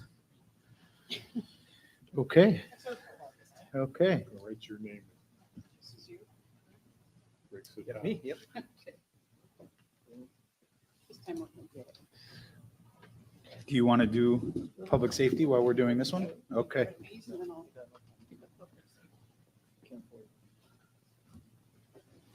Public safety.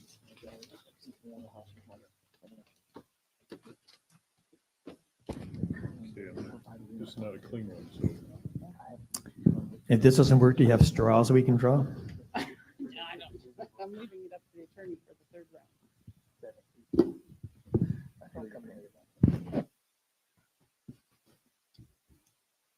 Didn't she just correct? No, she's doing round 3 on Murphy.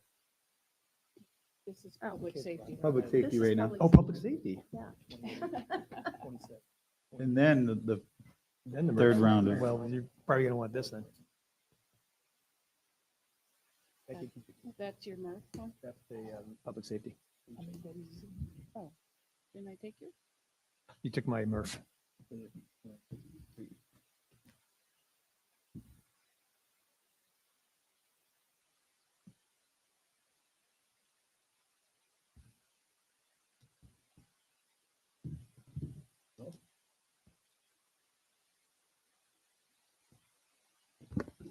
Okay, so the 3 seats for public safety are going to Ron Benak, James Nickel, and James Bougele.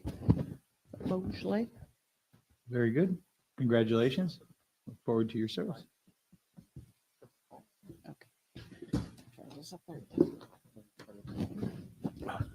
Hopefully the last round. Right. Well, I don't either.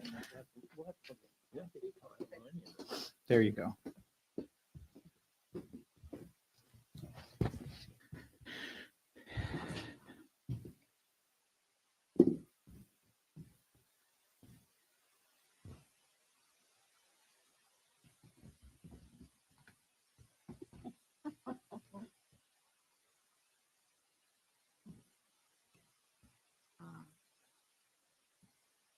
He didn't circle it. Are it circled? No, Circle I was confused by, I didn't hear the circle part, sorry. I'll give this back. And it's gonna be a two-way tie.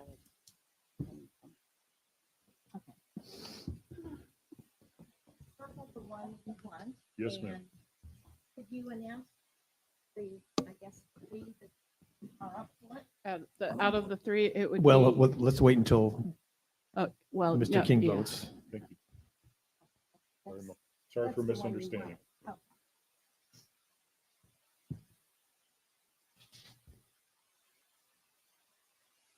Okay, so now you tell me what to do. What's that two-way tie?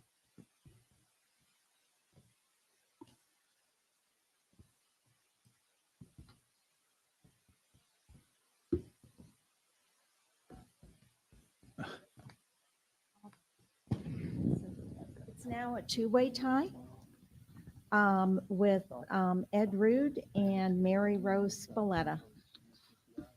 So, can you see? So just you, okay. Yeah, I think we can figure it out.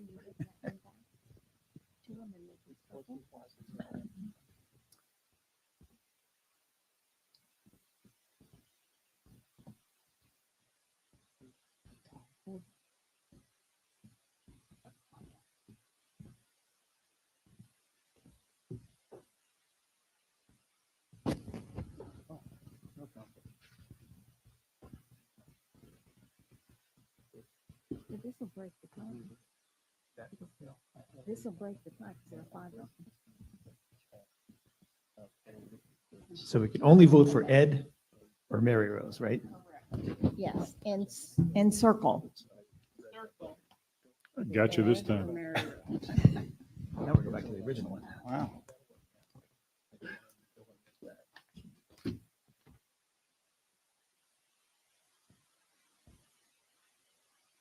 So who are, do we have two winners already then? Yeah, yes. And who are the two winners? Dave Nussbaum and Edward Schoonover, right? No, Bill Alpha. I thought. No, Bill Altoff. Bill Altoff. Was it Bill Altoff? Yeah. Oh, I'm sorry.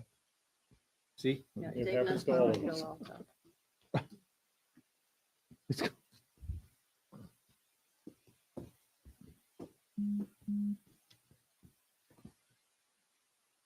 You want this?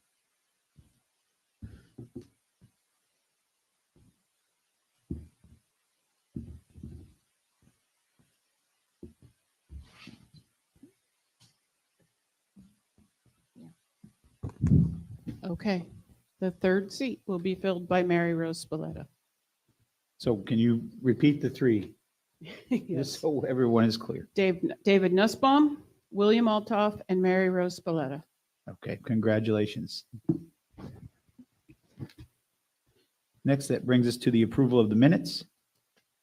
There, go ahead. There's no minutes in the packet. No, I didn't receive them until late Friday afternoon. Okay, is there a motion to approve the minutes? If there's no minutes, is that? You'll we need to just- do it at the next meeting. Next meeting, okay. So we'll just, do we have to table the approval of the minutes?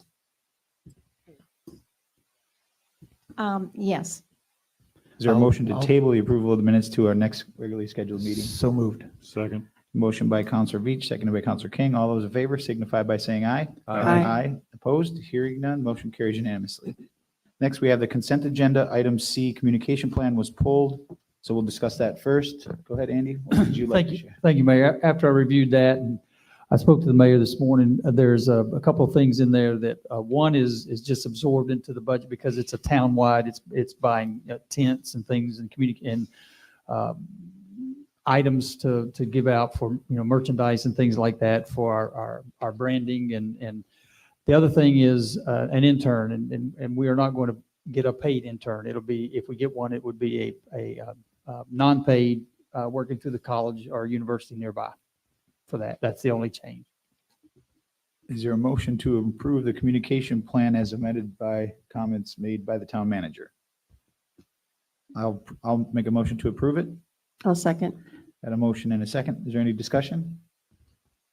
All those in favor signify by saying aye. Aye. Opposed? Hearing none, motion carries unanimously. Would you like a motion to approve the rest of the consent agenda? I was just going to ask for that. I'll make a motion to approve items A and B in the consent agenda. Is I'll there a- second. Got a motion by Counselor Veach, seconded by Counselor Woodson. All those in favor signify by saying aye. Aye. Opposed? Hearing none, motion carries unanimously. Next, public hearing, we will start with item D, Resolution 23-123, VAR 202-30071, 185 Jefferson Street, a resolution of the Town Council of the Town of Fort Myers Beach, Florida, approving with conditions, denying variance VAR 202-30071, an increase of 2 feet to allowable fence height within the front setback to allow chain link fence to extend 19 feet into the front setback to allow a fence within the visibility triangle between 2 and 6 feet above grade and providing for an effective date. The next item on our agenda for review of various land use requests for the benefit of the public, please be aware that these items are quasi judicial in nature. Our attorney will further explain. Variances are quasi judicial in nature, which requires a public hearing to comply with procedural requirements established in Florida law and in our land development code.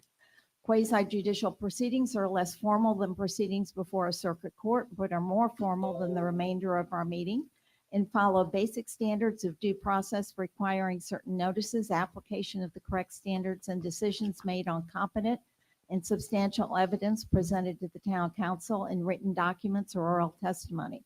The town council will evaluate the testimony and information for each item and draw a conclusion regarding whether the criteria in the land development code or state law as may be applicable has been satisfied. Pure speculation or mere opinion not based on competent facts cannot be legally considered by the town council in evaluating this agenda item. Testimony by professionals who are qualified as experts in a particular area is considered competent evidence by the Florida courts, as well as testimony by neighbors and residents who have fact-based information or testimony based on personal information.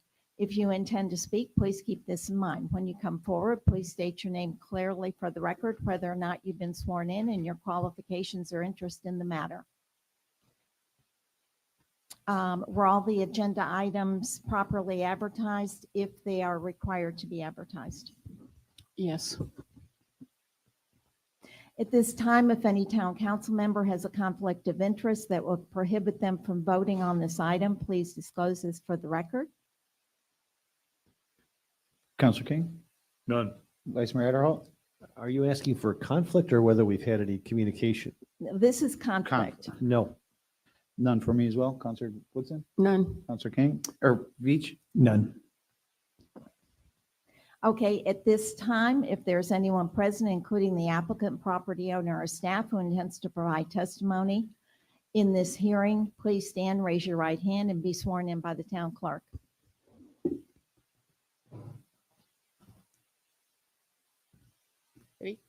Do you swear or affirm that the testimony you are about to give is the truth, the whole truth, and nothing but the truth? Okay, all parties have been sworn. Okay, Okay. Mayor. All right, I've already read it into record. I shouldn't have to read it again, correct? Okay. If any town council member has any ex parte communication to disclose, please let us know the subject discussed and the identity of the person, group, or entity with whom the communication took place, any correspondence that you received, or observations made of the site. Counselor Veach, Yeah, I've spoken with the applicant. I'm familiar with the property. Counselor Woodson. I'm familiar with the property. I'm also familiar with property and have spoken to the applicant about it. Vice Mayor Adderholt, I have spoken with the applicant and am familiar with the property. Counselor King. No contact, just familiarization. Okay.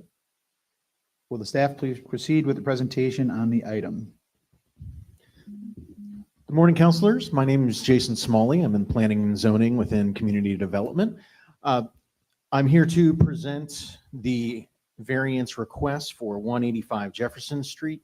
As has been mentioned previous to now, there are 3 individual asks that are on this application. The first ask is to allow a fence to be taller than 4 feet within the front 25-foot setback. The applicant is requesting a total overall height of 6 feet for the front area fence. The second request is to allow chain link fence within the front 25-foot setback. Normally that area would be limited in the type of material that could be used. And so they're asking to protrude into that 25-foot area with 19 linear feet of chain link fence.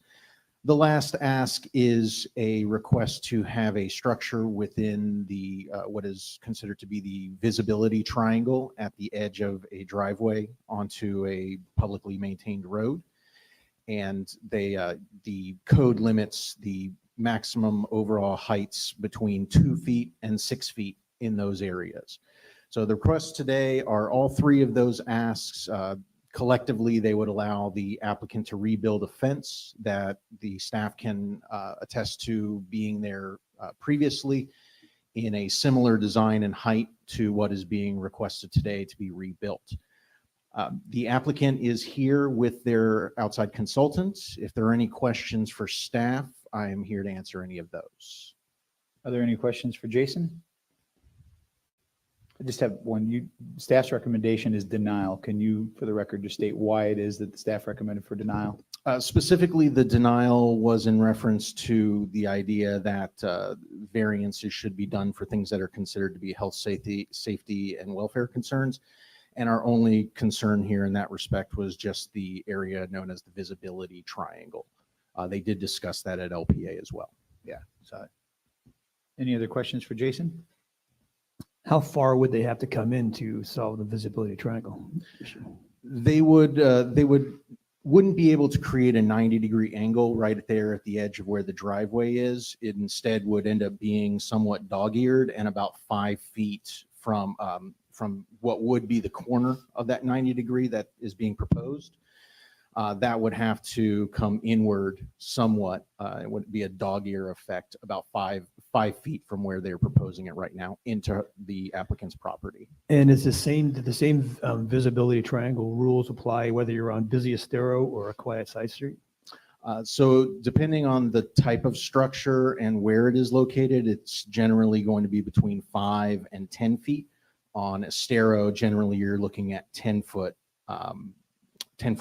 dog ears, if you will, in those visibility triangles. Has staff received any objection to this application? No, we have not received any objection to it. Okay. Any other questions for Jason? Jason, I just wanted to reiterate a conversation I think we all had at the last council meeting regarding using this, not based upon the merit of it, but the procedural piece of this, the cost for the application. You're working on trying to work on some suggested reforms based upon our last council meeting. Absolutely. Staff has taken those to heart, and we're going to come up with a refinement of what the cost sheet actually says right now, the fee schedule, pardon me. So I think we're going to be bringing you language to refine that and then take your suggestions about collapsing them down into a number of variances that would have a single cost, and then they would increase from there depending on the number of costs. And also, the cost would increase based upon the complexity to staff and time and effort, correct? I believe so. You will see that sort of rubric when we come up with the language for Very it. good. Thank you. All right. Thank you, Jason. You're very welcome. Will the applicant please proceed with your presentation on the item? Kara?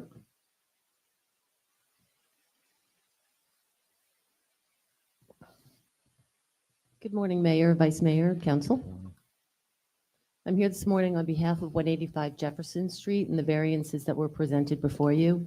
I would like to note that we are in agreement with the conditions that have been added to the resolution in the event that this variance does get approved. The condition and/or the concern, I will address the visibility triangle. We feel that we are, although we're not in compliance with the code per se, and hence we need the variance, this property, this fence is set back 5 foot from the edge of road, which in essence accommodates our visibility triangle. The fence has been in existence for at least 30 years that we know of. No incidents have occurred. We have letters from the neighboring property owners in favor of this variance and in favor of replacing this fence. I'd like to make a side note that this house is probably one of the very few remaining structures that will turn 100 years old in 2 years. So the property has been in existence a very long time. This fence has been a part of that for a very long time. So with that, the owner is here if we have any questions for her, and we would just like to ask you for your approval of this variance. Are there any questions? Variances, Any if you have any questions, Kara? questions.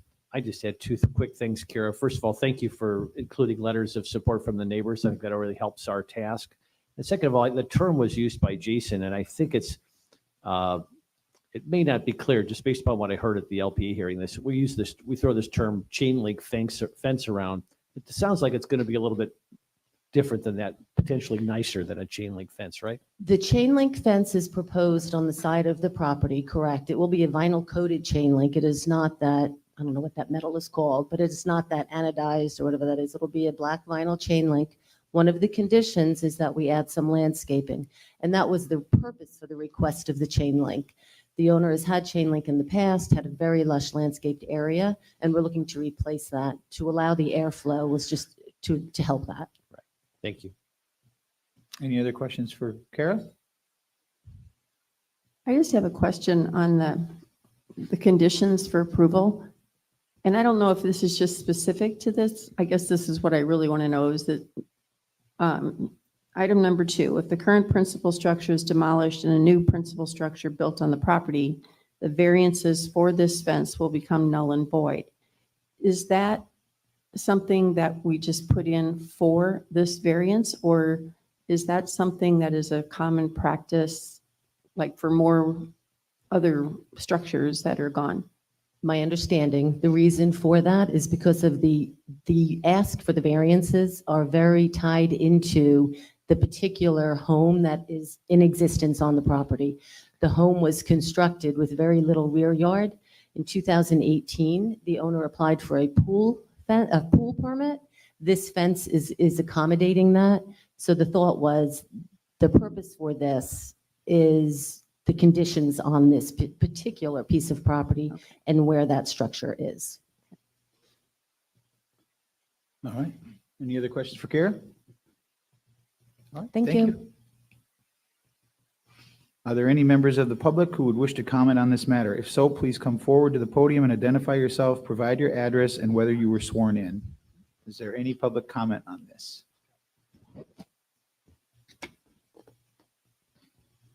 Seeing none, I'll now close the public hearing and request discussion or a motion from town council to approve with conditions, deny with reasons, or a continuance to a time certain. Discussion? Mr. Mayor, I would move passage of Resolution 23-123. I'll second. We got a motion from Vice Mayor Adderholt, a second by Counselor Veach. Any other discussion? Roll call vote? Is this a roll call vote? No conditions.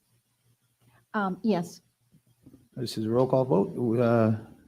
Counselor King, Aye. Vice Mayor Adderholt, Aye. Mayor Allers, aye. Counselor Woodson, Aye. Counselor Veach. Aye. Motion carries 5-0. Congratulations. Our next public hearing is ordinance 23-15, owner build permit. This is the first reading and public hearing, an ordinance of the town of Fort Myers Beach, Florida, amending section 6-325, owner builder exception of Division 5 contractor licensing of Article 2 building codes of Chapter 6 maintenance codes, building codes, and coastal regulations of the Code of the Town of Fort Myers Beach to clarify who is eligible for an owner builder permit, providing for conflicts of law, Scrivener's errors, severability, and an effective date. I'll now open the first public hearing and the schedule for the next, if approved, the schedule for the second reading and final adoption on October 16th, 2023 at 9 a.m. Becky, do you want to? yes. This is just changing the current city code to allow a limited number of trusts, which are essentially the equivalent of revocable living trusts, which in those situations, someone owns their property in a trust, but the trust is actually the alter ego of the trust. There are different types of trusts. This only allows these particular types of trusts in which the owner is actually the same person, essentially. It is possible for people who own these types of properties in a trust to qualify for homestead exemption. And this would allow them to pull an owner builder permit. And they would also be required at all times to follow all the requirements of an owner builder permit, which means they have to personally supervise and that sort of thing. Any questions for Becky? Yeah, Becky, we had a conversation about the language of the modification to this, of you know, not being a lawyer. To me, it seems to open up more maybe than was intended. And I understand that it's a fairly complex description because there's certain aspects of the trust that make it qualified to do this, but other trusts that don't have those aspects are not, right? Correct. And the language is actually, and I realize it's tough language to understand if you're not a lawyer, but it is the same language which allows a particular piece of property to qualify for a homestead exemption. So I went back after our discussion and looked at it, and I think that this is language that needs to be in there. And I will tell you that I'm going to be reviewing each one of the trusts before a permit is issued to ensure that it is the proper type of trust. That's going to be Now- my, so, go ahead, Bill, sorry. I was just going to, because I was reading through this, and I understand the need to have the description, the possessory right, and et cetera, et cetera. Yes. But in the first line, you took out the or trust, which removes the prohibition of a trust. And then in the additional line, then you add the ability for a certain type of trust. So I'm just wondering if there is, I mean, in my reading that, it seems to me like maybe opening up more that's intended by taking out the or trust. I can, if the town council would like me to before the second reading, because it would not change the title to the ordinance, put an additional sentence in there that makes it clear that other types of trusts are not permitted. I personally support the clarity. Okay, I'm completely behind the intent. okay, I just want to make sure that it's clear to people and that we don't create confusion or potentially an opening that we don't want to create. okay. I think that makes sense as well. It'll help Mhm. clarity and maybe some staff time of reviewing. Well, I will continue to review them because I think that's important because it is, I think it takes a lawyer to ensure that it's the proper kind of trust. And it doesn't take me very long to do it. No, I I've been think that's a doing great it for a idea. lot of cities for a long time. Sure. Although, of course, it's good to communicate with people. So if they do have something that it's clear that it's not allowed, that they're not going to come in and waste their time and Sure. your time to review a That- trust that's not. Yeah, that's the No, point I like- was trying to make. Yeah. Okay, Someone won't go through the application process if it's a little more clear, I think is. okay. So are you ready for a motion, Mayor? If there's no other discussion, I just have one question. So I know that this came up because there was so many people that had their properties in a trust. Do we now have a backlog of people that have been denied or we're in the process that will be reviewed because of this change? Or I'm going to review them as they come in. So I guess maybe our town PIO could let people know that if they have been rejected for this, then once this ordinance passes, they can reapply. that's kind of the point I was getting at, to let Okay. people know if they've been Sure. denied or they're in the process and they were told that they, after the second reading, and if it's approved, then they have the chance to come back. Okay. Vice Yeah, Mayor? I don't want to belabor this, but I want to just thank the new town attorney for her, I guess, thoughtfulness, really, because when this was presented to our previous council, we were told that there was absolutely nothing we could do. It's state law. That's it. End of story. Obviously, there's a nuance here that our town attorney has found that I think will be really helpful to some of our residents, and I just appreciate your efforts on that front. And for those in the public who know of someone who was originally frustrated by this provision and can now get some relief, please help us to spread the word. Thanks. All right. Counselor King, anything else? I think it's all been said. All right. Now, is there a motion to, I'll make a motion to move ordinance 23-15 to a second reading on a date certain, October 16th, 2023.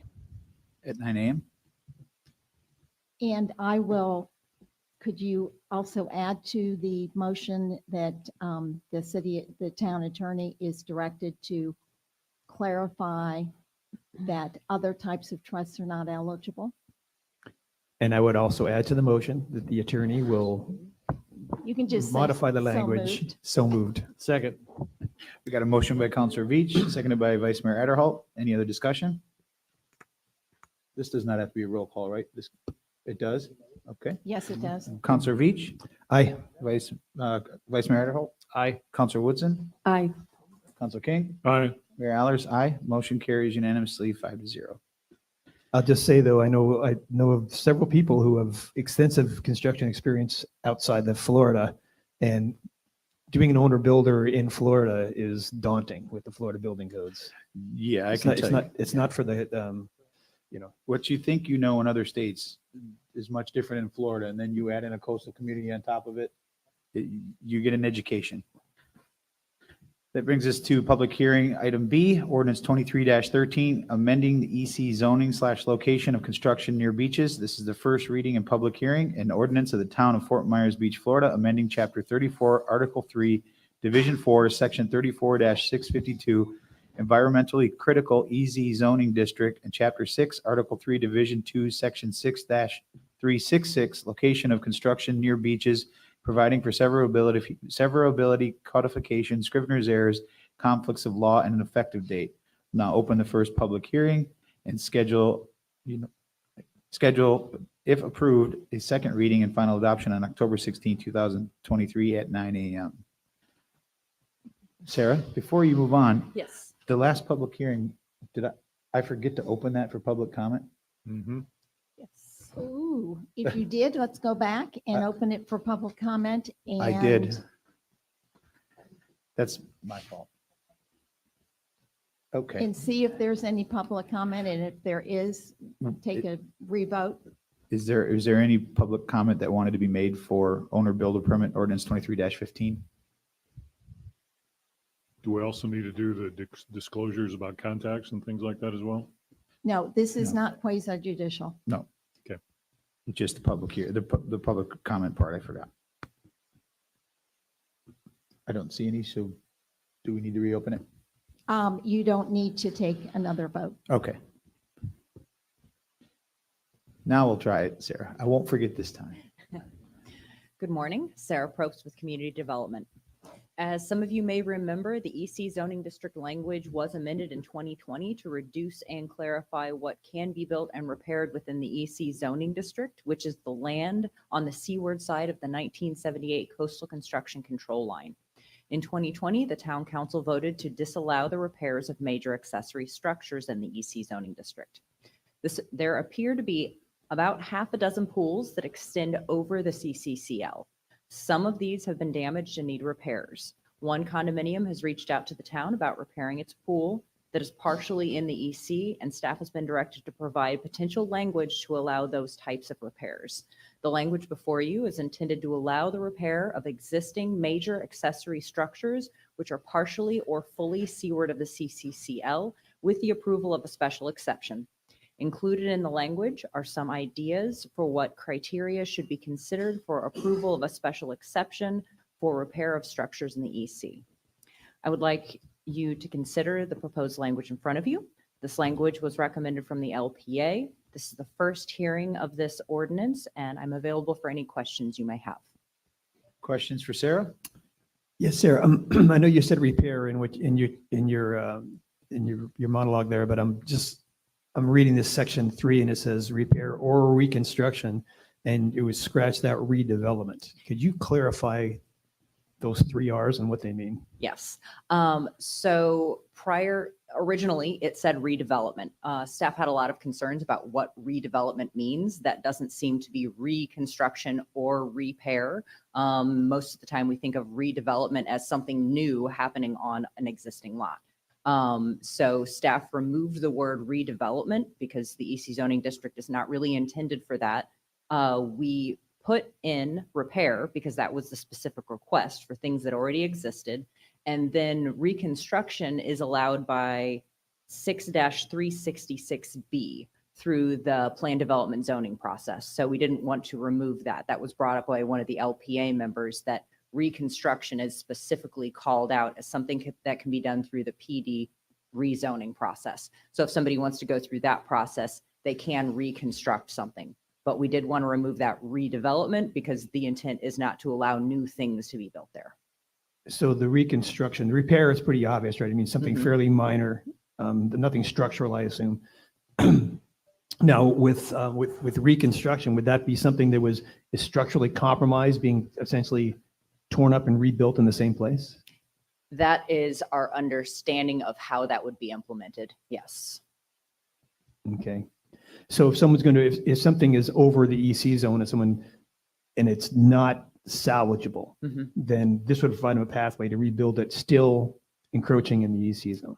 So one thing that we could look at, so this language is written as repair or reconstruction of existing primary structures which encroach into the EC district and their customary accessory uses can be rebuilt in accordance with 6-366B of this code. So we may want to, actually, now that you're saying that, we may want to amend that to say 6-366B and clarify through a PD if it's reconstruction and through a special exception if it's repair. Yeah, I think that's. I think the question would be, how do we want to define the difference between a repair and a reconstruction? I know that this conversation occurred at the LPA, and it's hard to pin down what is a repair versus what is a reconstruction. Is it structural damage? Is it a certain percentage? It's hard to sort of define the difference between that. Yeah. And I want to make sure that it's very clear so we all know. Is it, most of these requests are pools, right? That we're dealing with, The maybe a ones- fence here or there. Yeah. The ones that we have been asked to address are pools and fences and pool decks. Yeah, I guess it's very hard to pin down, but repairs tile if the whole side of a pool collapsed. I guess, could you do it in a way that if you are going to reconstruct exactly what you had, that could be a difference versus we want to reconstruct a pool, but we want to change where it was at. So if it's going to go back in the exact same spot it was, could that be considered a reconstruct versus a rebuild? Well, In a it pool. has to be the difference between repair and reconstruct. So is it a repair if it's in the same place, but there was structural damage? And I guess what I'm trying to get at is if someone is just replacing tiles or they're Mhm. replacing their pool because the concrete was, for whatever reason, but they want to reconstruct the pool, but in the exact location. Mhm. Obviously, it's a reconstruction, but it's not a repair. Mhm. Is that a significant enough description versus we want to reconstruct a pool, but we want to change it from facing east to west to north to south? That, what I'm trying to say? Does that make yeah, sense? so if they're making a change to the design. A design change would then no longer be a reconstruct. I like where you're headed with that, Mr. Mayor. I think that's a good idea. Or if the change is maybe over 50% of the existing. And the Um, percentage, someone brought that up in the initial meeting, and percentage is really hard for accessory structures Okay. because we don't really appraise the value of accessory structures in the same way that we do for primary structures. So Gotcha. Okay. coming up with that might be difficult for us and for the applicant. Okay. So how much of an intrusion do these properties have into the EC? Is this like a foot or is this like larger? It's more than 1 foot. Then they all differ. There are some that's just a little edge piece sort of sticks out into the EC, and there are others that are almost divided in half. I don't think that there are any that are fully built beyond the CCCL, like they start in the CCCL or in the EC zoning district. But they're all a little bit different, and they all haven't come in just yet. Yeah. I mean, and I understand there's, every one of these situations will probably be different. Some of them are probably pretty trivial repairs, little acid wash and tiles like the mayor was saying. But then if someone is really having to completely rebuild their pool and it's a minor movement of the pool, that's something we would encourage. I would even think for the property owner may have some benefit with insurance getting out of the EC zone. Yeah, I'm just concerned that closing the door completely on it, there may be some restrictions, whether it be utilities or something that is preventing them from being able to move a pool if they have to reconstruct it a foot or two, if it's only a foot or two over the CCCL or 5 feet or whatever. But I think that's the whole point of the PD process, is to work through, is it a design issue? Is it something that why is it that you need to move it or keep it in that location and you can't move it? I think that's the reason that process is in place, but this could give an opportunity for those that want to have a pool. I haven't heard any, but those that maybe did have a pool damage beyond repair to get it back at least in the same location that it was, without having to go through being told no. So the idea of the PD process means that it would be a case-by-case basis. So someone had a pool that they were reconstructing, they'd have to come in front of council for approval? That's the way the code is currently written. For reconstruction, they would have to get that land that's currently zoned EC zoned to a PD, which would allow that to be essentially whatever zoning district they want to overlay it. I mean, it's going to be plan development zoning district, CPD, commercial plan development, or an RPD. But then that would allow the uses within that district in what was previously the environmentally critical zoning district. But even the repair would have to come back through the council process for the special exception, correct? No, once the underlying zoning district was changed, that would be allowed by right. It's the instance where somebody does not want to go through the PD zoning process and they want to get a repair, they'd have to go through the special exception process. That land would remain environmentally critically zoned, but they would be allowed to do that individual repair. Anytime in the future they wanted to do any additional repairs, they would have to reapply. But even though I understand that part, but what I guess I'm asking is if they have to do the repair, they still have to go through the special exception process, which would mean they'd have to go before council. If they rezone it to a CPD, they wouldn't. Right, but if someone just wants to replace tiles. Yes. Oh, only if they're required to have a permit. So some of the repairs don't even require a permit. If they need to clean it and acid wash it and fill it up with water again, they don't necessarily even come to the town. They can do that without a special exception, without even getting a permit.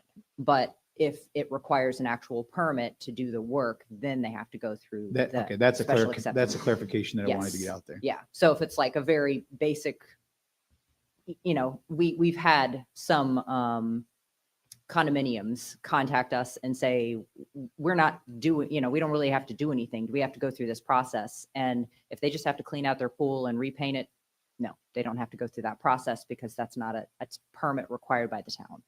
Okay. That's good clarification. Any other questions for Sarah? Just one more thing. So it's kind of interesting that the PD supersedes this EC zone, which I thought was placed by the state. The EC zoning district is not placed by the state. That was something that the town applied. The CCCL exists. That's something that I believe was created by the state, but I don't know what state requirements are specifically implemented beyond that zone. But the EC zoning district has special criteria that the town placed. And are there any, of any examples where there's a condo or some habitable structure that is seaward of the triple CL? I believe that there are a few that may kind of inch over that edge. There are not many that are substantially beyond it. And I'm also not aware of any instances where a PD has been extended into the EC zoning district. So for them, that would be, they would have the same recourse. If their condo is extending a few feet into the EC, they can come in and do a PD. Well, if they only have to repair, which in most instances, they'll only need repairs. So they would need to get a special exception for that. Right. But if they do a PD, they do it once. If they do a repair, then every time they need a repair, yes, they'd have to come in front of. However, the PD requirements are much more stringent. In addition to there being a longer process, you have to prove scientifically that the location of the CCCL is not appropriate any longer. So there's engineering involved. There's a lot more to it. In the instance where you just need to say, fix some windows and, the roof that extends beyond the CCCL, that can be done through the special exception process and maybe simpler. In instances where you may need to repeatedly make this change, or if there are multiple things that are beyond that CCCL, that might make more sense to do a PD. Okay, so then I'm reading this thinking that this allows people a path. Yes. Multiple paths, right? If they have to repair it, it's a no-brainer. If they have more significant work, they can choose the option they want, but it's still within the council's purview to approve it or not approve it. So I think that something that may make sense is making sure that we have clear definitions of repair and reconstruct. I need to go back into the code and see. I feel like it's rather vague if it's in there, and I don't recall off the top of my head. If we do not have that language, do you have a preference on how that should be based? Well, I think based on what you said, a repair could be something that doesn't require a permit. Other than maybe tie, I mean, it's kind of like Most the of percentage thing. Most of the pools that are coming in here will require a permit. Permit, right. They do have a need for new shells, the Right. shell that you put into the pool. So they are major repairs that need to be made. I don't know if they rise to the level of reconstruct. And percentage is very tricky in this instance. Yeah, I think that, repair, I mean, I guess trying to define some of these words, to me, I think that reconstruction probably would be if there's something really structurally wrong. I mean, if you can't put a dollar or percentage on it easily, then maybe something that has any kind of structural element would then be a reconstruct. You're looking towards Yes. Jason? No, Steve. Steve?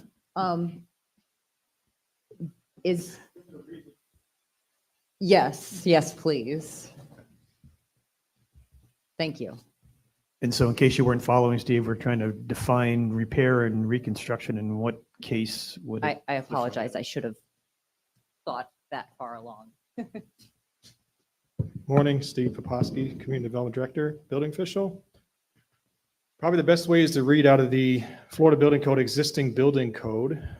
Repair is defined as the reconstruction or renewal of any part of an existing building for the purpose of its maintenance or to correct damage.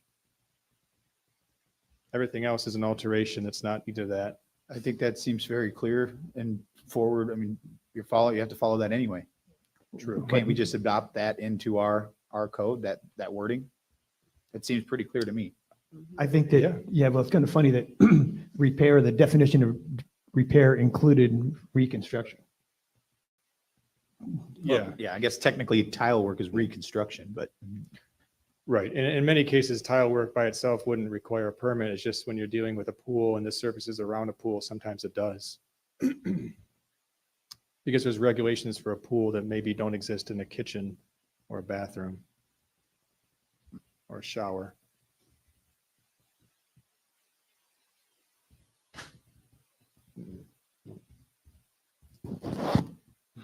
Well, Yeah. I think we know, one bar we know is that if it doesn't require a permit, then it's not an issue. Right. But I would like to, support people who just want to need tile or something superficial to not have to go through all of these hoops. Right. And I think, and I don't want to speak for anyone else, but so I'll speak for just for myself. I think the focus and the point that we're trying to get is we need to leave some of these decisions up to the staff. That, like, we understand what you just said, Steve, but there could be some gray in there. I mean, there has to be some common sense applied to some of these things, or it's not just, I don't want to make the decision, let's send it to council and let them make the decision. I think between management and staff, you guys can figure out some of these and what constitutes a repair and what constitutes a reconstruct. It's not difficult to figure out. I don't think if you're just dropping a new liner in a pool, that, you're not building something new, you're just dropping a liner in. But if I'm bulldozing it out, obviously that's a whole different scenario. So I'm confident in letting you guys interpret the code through staff and through management to be able to determine if it's too sticky and between all the people in that building can't come to a consensus, then it should come before council. But we're really focused on making sure these people can get back into their houses as soon as they can and use some of the things that they paid a lot of money for without doing anything that we're not supposed to be doing, obviously. And I also think that whenever somebody applies for a special exception, if it comes to you and you look at it and you say, this is way more than a repair, this is a reconstruction, at that point, you can say, no, this is not appropriate. This is more appropriate to go to Sure. the PD process. So that Yeah. can also be your call if we have passed it along as a special exception and then it comes to you and you say, no, that's too much. So there's always that backstop. Sure. I mean, certainly not the preferable way to move it forward, but it would be an option. And I think that anybody who gets, if they do apply for the town and you're not comfortable and you turn them down, then it does go to council anyway. And to me, kind of the fine line to me is really structural. That if it's not structural, it should be an easier path than if they really need to tear something out. Yeah, I guess my point was kind of, and I'll ask Steve this, technically a liner for a pool could be considered structural. And I guess that's where we have to use some latitude and let the people apply some common sense to what truly is structural. You're not putting in new footings, you're not changing the design of the pool. You're literally just replacing, like refinishing a bathtub. It's the same thing, just putting a new shine on it. Any other questions for staff? Thank you. Do you think you have enough direction to move forward to the next? Okay. Is there a motion to? Public comment? Oh, thanks for covering me there. Public comment. Saved me again. Is there anyone that'd like to speak publicly on ordinance 23-13, amending the EC zoning location or construct near beaches? Seeing none, we'll close public comment. Any further discussion? Is there a motion? I'll make a motion to move ordinance 23-13 to the second reading on a date certain, October 16th, with the suggestions made to staff by council. We got a motion. Is there a second? I'll second. Motion by Counselor Veach, seconded by Counselor Woodson. All those in favor? Oh, we got a roll call. Counselor Veach, Aye. Counselor Woodson, Aye. Mayor Allers, aye. Vice Mayor Adderholt, Aye. Counselor King. Aye. Motion carries unanimously. Our final public hearing is ordinance 23-14, administrative setback variances. This is the first reading and public hearing and ordinance of the town of Fort Myers Beach, Florida, amending chapter 34, article 2, division 6, section 34-268, administrative setback variances, providing for severability, codification, scrivener's errors, conflicts of law, and an effective date. We'll now open the first public hearing, and if approved, schedule a second reading and final adoption on October 16th, 2023 at 9 a.m. Good morning, Sarah Probst with Community Development. Several months ago, Town Council adopted language that would allow certain administrative variances. The focus of that ordinance was primarily on cottage lots. Since that time, staff has recognized an error in the language that requires all administrative variances to meet the criteria that homes applying for administrative variances can only be for the square footage that was previously constructed and may only be a single story. That specific criteria was intended to apply for administrative variances for the cottage lots. The language before you clarifies that the square footage and single story are only applicable to the request for administrative variance to rebuild a cottage on a non-conforming lot. The changes before you were recommended by LPA for approval. There will be one more hearing after this hearing for approval of the code amendment, and I am available for any questions you may have. Questions for Sarah? We'll wait till. Can you go into a little bit more detail on that? You said the LPA did not discuss language A1A that does not allow administrative variances if there is a proposed height increase in your staff report.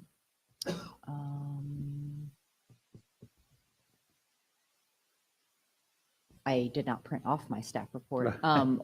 I apologize. What does it say? It says the LPA did not discuss the language in A1A that does not allow administrative variances if there is a proposed height increase.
We were waiting for you to come back to see if there were any questions you Staff had. members, does it take to do this? Yeah, right. Can you screen a light Really? bulb? Yeah, we went through it. She made her presentation. Now we're just waiting. Oh, she did? I apologize. I was just explaining that that was not applicable in this instance. Okay. I just wanted to get clarity because I was confused. Yeah, I had to read through the attachments. So I apologize. Okay. And so the basis of your edits here is just to qualify B3 that it only obtains, or it only pertains to non-conforming lots. Yes. Yeah, because the way we had put it together, we were focused on those non-conforming cottage lots at that time and didn't think about how all of the criteria would apply to that.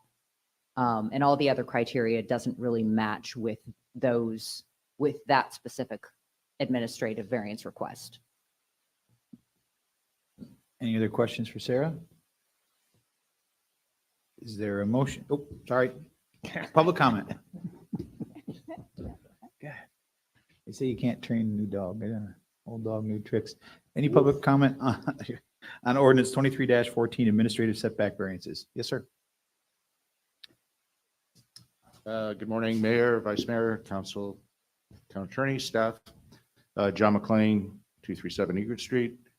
I think I just wanted to commend the town staff for working to correct an oversight in the ordinances that don't allow existing buildings to be elevated without these increased restrictions. We've been very helpful in working through this, and in personal experience, we're not looking to do anything but move our existing house up. We're not adding an additional floor. We're not looking to do anything like that existing footprint. So the way it's currently written, there's restrictions that just don't make sense. Thank you. Thank you, John. Any other questions or any comments? Seeing none, we'll close public comment. Bring it back to council. Any further discussion? Is there a motion for ordinance 23-14? I'll make a motion to approve ordinance 23- or to move ordinance 23-14 to the second reading on a date certain of October 16th. We got a motion. Is there a second? I'll second. Got a motion by Counselor Veach, seconded by Vice Mayor Adderholt. Counselor Veach? How do you vote? Aye. Vice Mayor Adderholt? Aye. Counselor Woodson? Aye. Mayor Allers, aye. Counselor King? Aye. Motion carries unanimously. Next is our administrative agenda. Item A is Resolution 23-122, Mooring Field Systems Purchase, a resolution of the Town Council of the Town of Fort Myers Beach, Florida, approving a sole source purchase agreement between the town and America Underwater Contractors, Inc. for the sole source purchase of 70 mooring systems for a cost of $194,410. Andy, Frankie? Thank you, Mayor. Thank you, Mayor. Chad Schutz is here to present. Hey, morning, everyone. Chad Schutz, Town of Fort Myers Beach Environmental Staff.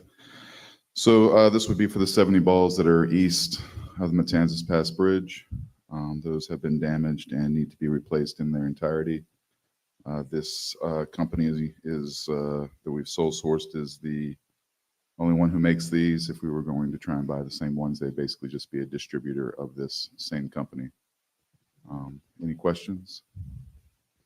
Can you go into the funding part of it, the financial impact? That's it's in our packet, but just so everyone's aware. Sure. These are infrastructure assets of the town that were destroyed during Hurricane Ian, and I've been advised by Tidal Basin that they will be reimbursable by FEMA. I'm not sure if anything's changed on the cost share of things, but FEMA, from what I understand, is paying 90% of the cost. FDM would be paying 5%, and I believe this time we're also going to be paying 5% Currently. of that cost. Which would be what, $9,720.50 would be the actual cost of the town when it's all Yes, said sir. and done. Okay. Any other questions for Chad? Does doing a sole source purchase give us any issues with FEMA reimbursement? Not as long as it follows our procurement process. Good. Any other questions for Chad? Thanks, Chad. You're welcome. Any further discussion for Resolution 23-122? Is there a motion for Resolution 23-122? So moved. Got a motion? Is there a second? Second. Motion by Counselor Veach, seconded by Counselor King. All those in favor signify by saying aye. Opposed? Hearing none, the motion carries unanimously. Next is Resolution 23-124, Stewart Materials, a resolution of the Town Council of the Town of Fort Myers Beach, Florida, approving a sole source purchase agreement between the town and Stewart Materials for the sole source purchase of 26,460 tons of beach compatible sand for a cost of $313,551. Andy? Mayor, Chad will present this one as well. Hey, good morning again. So, yeah, beach compatible stand to restore our more frequented accesses, as well as to install a berm on the 7,000 block along a portion of beach that did not qualify for the FEMA berm, but it's still experiencing flooding from king tides and storm surge. Just for folks who are watching, what are those residential properties at that 77, did you say 7,000 block? Yes, sir. But is it primarily residential properties? Primarily, there may be Sun Caper, Castle, sorry. 7,000 would be Island Reef, wouldn't it? On the higher end of the 7,000 blocks. Just looking at, I know their address is Yep. 7,000 Estero. Yep. So we have a FEMA berm there. So it starts around Sun Caper. So Sun Caper to Mr. Marty's is covered, and then from Mr. Marty's to Carlos Point is the gap in the FEMA berm. So it About is 8,000. 7,000 and partially the 8,000, correct? Chad, can you explain, questions have been asked a lot, what's the difference between a FEMA berm and what this is? Just who's paying for it. So the state is paying for this one. We got the better part of $1.9 million from the state to restore our beach and do sand projects to help protect upland properties. So Chad, would this be sand that was normally going to go to that area but was prevented by the nesting birds? Is that right? Correct. Okay. And so this would also Leonardo, the area, the condos south and north of Leonardo Arms, would they be covered as well by this? No, sir. So everything that qualify for the FEMA berm, we're still going to be using FEMA dollars to install that FEMA berm. And the birds are done nesting, so that's going on right now? Yes, sir. So we are still in talks. We've applied to the state and to FEMA to get a little bit more sand. There's several factors that led to a shortfall in sand to construct that FEMA berm. So we are going back to FDM and FEMA to make up for that difference. So those portions that did qualify for the FEMA berm will still be receiving that. And this is the same type of project. It's just paid for by dollars from FDEP from the state. Gotcha. Thank you. And could you also just take a minute to explain how this berm and the beach renourishment coming up, is there some redundancy there? Is there how do they interact? That's primarily why we chose this area, because it's outside of any project areas. If we didn't use it, this sand for this area, I'm not sure, it'd be difficult to get funding for a berm over there because it's outside of our renourishment area. It's not designated as critically eroded. It didn't qualify for the FEMA berm. So having these discretionary dollars from the state is what allows us to put sand there, which we'd otherwise have a difficult time getting funding for that. Okay. And this grant that you mentioned is outside of the one that was just issued today?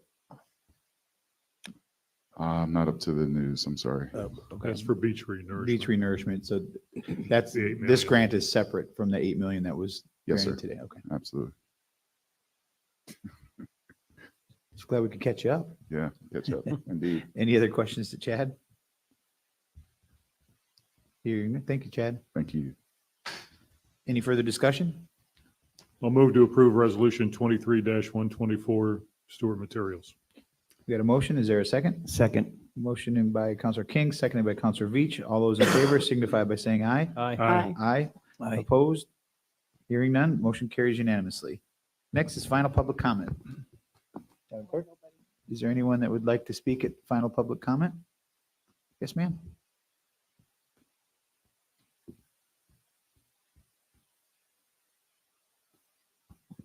Got to bring it down. Good morning. Thank you, Counselor, Vice Mayor, Mayor. My name is Becky Weber. I live on Curlew Street. And my comment is on behalf of Let's Go Fort Myers Beach. And I would like to ask that we're going to proceed with the recommendation of the council to get more detailed financial information. But we would like to ask that the council discuss when we could take this, or if approved by council, to Lee County. We're obviously trying to leapfrog as much as we can to get this to Lee County because we're concerned with the funding. And funding is going to start being handed out, and we want to make sure we're at that table. So that's my request, that we can get an okay to move forward from council, or for council to move forward, that this is from the town with the peer information. Yeah, peer request. I guess we'll proceed out of order here. I know we don't do this, but this is, as you said earlier, it's an important thing that I think it's important that you also work with our staff I know those are rough renderings there of but work with staff to find out setbacks, because I know when it eventually does go before the county, they're going to ask those questions of how does this work within the town zoning district and setbacks and heights and all of those kind of things. So the more detail you can have when it's presented to the county, I think will be beneficial to all of us. What we plan to do is the company that had been very gracious and done some renderings for us for nothing, we're going to ask them if they can get involved, and then we'll ask them for, a quote for it, because some of this is outside our purview of expertise, to put it mildly. So we'd involve the staff as well in it, so that we could have that information for the county as well. And I certainly don't think it would hurt to, if you get a quote for it, to reach out to the county for those design services to see if they'd be willing to use some of the money that they're receiving through their PA projects to fund that design part of it, since it is their asset, but it can't hurt to ask. Absolutely, since all the funds we've used so far are out of our own pockets. So Right. that would be a little bit more than we could handle. Sure, understood. Thank you. Anyone else have public comment? Hearing none, we'll close public comment. Town manager items. Thank you, Mayor. Mr. Town Manager, just while we're on this subject, could you give them, since they're here, some direction? Because it sounds like we want them to move forward. They're going to need some help. The Let's Go FMB. Yeah, the peer. Yeah, on the pier. Just Do since it. they're right here, just. I think it comes from you, not me. Well, no, but when I say 'Cause I've got direction. it's a bigger Yeah. project than just them going there. We've got to coordinate. We've got to be involved with the county as well. Yep. There's a lot of moving parts. I'm really not sure what you're asking for me to give them direction to do what. Yeah. I don't want to put words in your, or Karen, or you. Well, that was actually going to come up on my council members' Okay, well, agenda, like how let's are the bring it up next under that steps? then. Let's get through Okay. his, and then if you have it on your, I do. we'll circle back. Thank you. We're I'm not sorry, bouncing Vice all over. Mayor. Yep, but that is kind of part of what I'm about to talk about, because I'm making some staff changes. We will continue to make some staff changes probably during the month of October in a couple areas. But the number one change that I want to talk about today is that I've promoted Steve Poposky to be our town engineer. The reason being is for things like what we're talking about is the pier project and the new town hall and Bay Oaks project and utilities and stormwater and things like that. And we kind of had them farmed out a little bit to staff, and now it's going to be coming under one umbrella.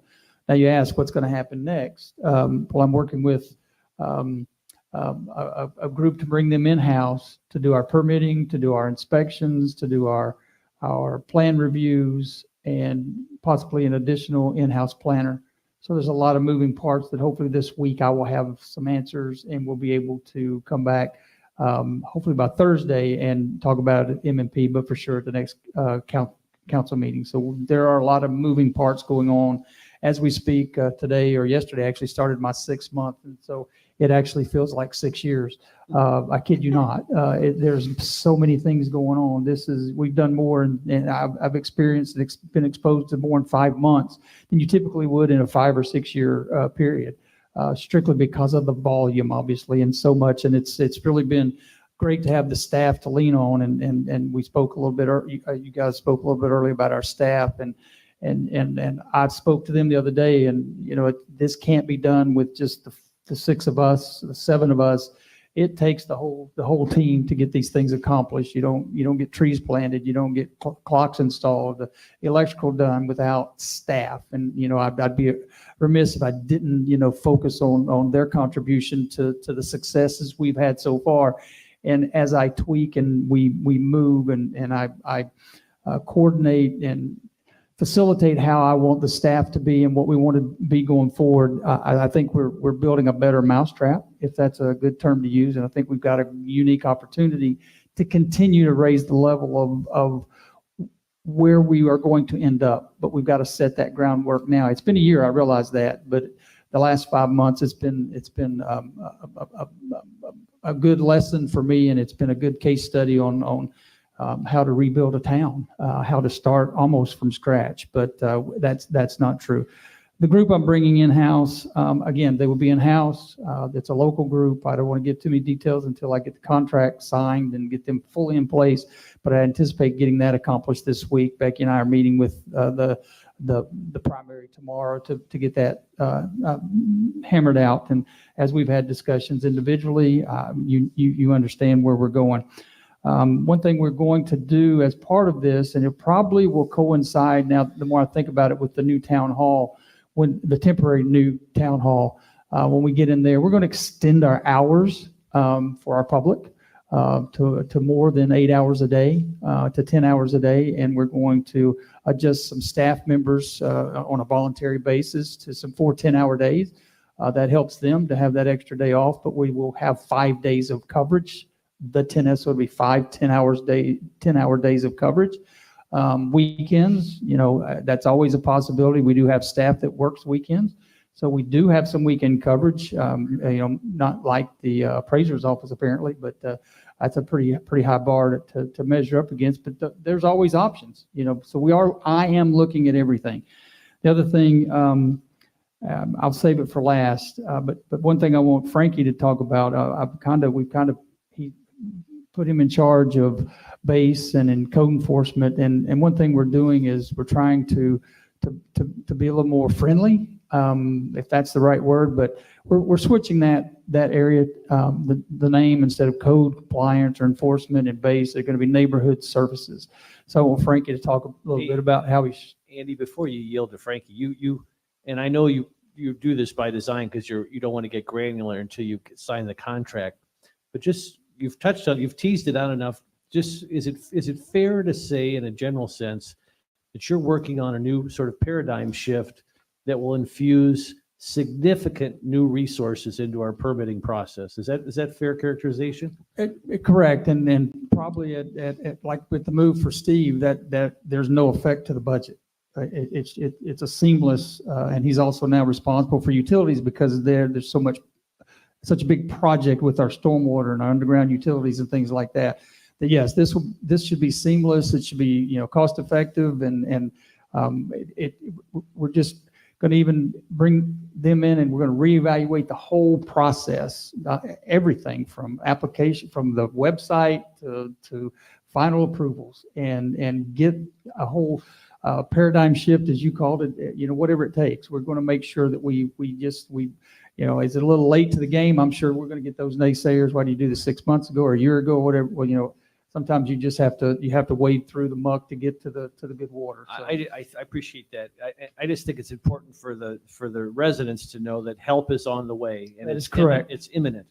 That is correct. And it's good news. I just want to. You're very modest sometimes, but this is a big deal for the town.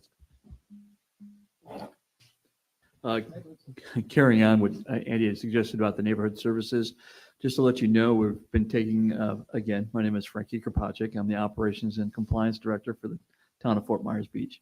But to expound on what Andy had said about neighborhood services, what we've done is look at how we can incorporate more eyes and ears on the road.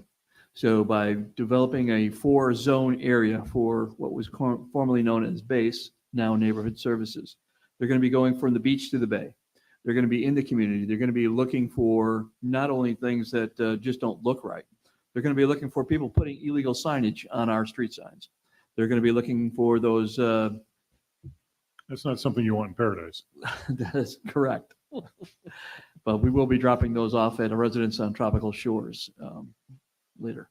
Also, we're going to be looking for things that can impact the community. If we see people that need help, these are the opportunities to really get out and do what we're supposed to do. We're supposed to be ambassadors to the town. So by being on the beach, they're going to have equipment with them to facilitate trash pickup. When they're in the back, going towards the back bay in the community streets, looking if a resident needs help, a resident needs information. All these things are going to be available to the town moving forward. We're getting away from that paradigm of just hawking the parking lots, looking for that parking fee, whether it be on the beach accesses or downtown. That has stopped completely.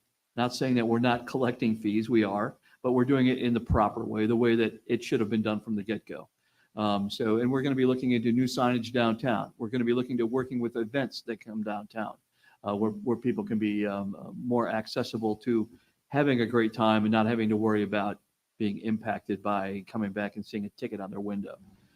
So little things like this, where we're going to, as the whole system gets developed, it's going to change a little bit as we go forward. This is kind of in its infancy stages now. We have a totally different management team behind this, driven by Chad Schutz, our environmental manager. He's going to kind of oversee not only code enforcement, but also the neighborhood services and the beach operations team. And so a little by little, we're trying to correct probably a wrong that should have been corrected a long time ago. So if I could, Frankie, because I've talked with you about this, and I'm sure you've talked to my colleagues, another significant paradigm shift, and I don't want to put words in your mouth, but based upon our conversations, it sounds like the new paradigm for the town, a paradigm that some of us have been waiting for a long time, is going to shift from fining first to education to gain compliance, and then last resort fine. So in other words, education to bring people into compliance, maybe a warning to get them into compliance, and then last resort fine. And again, it's a cooperative dynamic with our residents as opposed to a punitive kind of relationship. Is that a fair characterization of what you're trying to achieve? Yes, Mr. Vice Mayor, it is exactly what we're looking to. You've heard me say it many times. It's educate, educate, educate. We're going to take every opportunity we can to get people to understand the need to comply. Finding somebody is, for lack of a better word, an act of cowardness, because you do not take the ability that you have and the obligation you have to educate the people on how they have to comply. So that's the main thrust behind this, is to give the people all the information they need to become compliant. If that's the case, we're going to have a great town. That just gave goosebumps on my arms. Thank you for that, Frankie. I appreciate that very much. Yeah. Even with the jacket? Even with the sweater, yeah. You know, Vice Mayor Adderhold uses the paradigm shift. I call it a culture change. Beautiful. Same thing. Yep. Sure is. The last thing, if I may, I've had some people approach me about making a contribution, and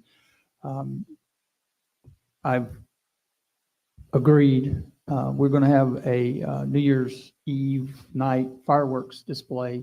There'll be no charge to the town except for some staff, that type of thing. So just want your blessing to keep moving forward with getting all that accomplished and continue to make the plans, working through Jeff, and get that accomplished. And we'll bring more to you as we move forward. But I think everybody's going to be pretty excited about what they're going to see. You certainly have my support. Yes, sir. Absolutely. Consent. That's all I have. All right. Town attorney items? Nothing. Thank you. Okay. Council member items and reports. Council King, Nothing. Vice Mayor Adderholt. Bahia Villa. I just had a text with some pictures from a constituent regarding Bahia Villa Road. And I know you guys have been watching, but just again with the rain and the damage to that road, could you just give an update? Because that's getting pretty serious in terms of not just the flooding, but the state of the road for our residents. Well, the road is definitely going to be repaired. That was one of the, again, Frankie Kopacek, Operations and Compliance Director. The road is going to get taken care of as soon as we can figure out the best source of, we've got the new Tier 1 system that's going to be going into effect here shortly. And where that falls as far as getting that done. We also have the potential for doing outfalls, collaboratory type effort with the county on all the outfalls going off of Estero. That is in the works.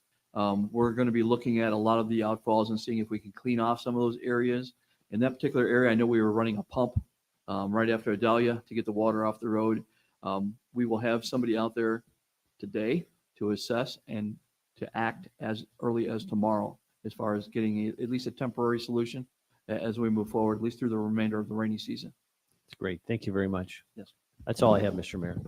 And by the way, some of the $5 million we just received goes for road repair and things like that as well. So now we got an influx of money that just came in that can speed some of this. And I appreciate that, Mr. Town Manager. I did notice that there's also significant state infusion of money for beach renourishment. And again, if that money is to supplant what the TDC has already committed to do to Fort Myers Beach, I just hope we can work with the TDC to capture those revenues and not lose them, because those were committed to Fort Myers Beach. And that seems like a great way to start the funding for the pier. Food for thought. Very much. Is that it? Yes, thank you. Council Woodson? Just a couple of things. One, well, two things on Let's Go FMB. How do you feel to proceed with Lee County? I know you made some suggestions to them, which obviously they're taking to heart. I know that,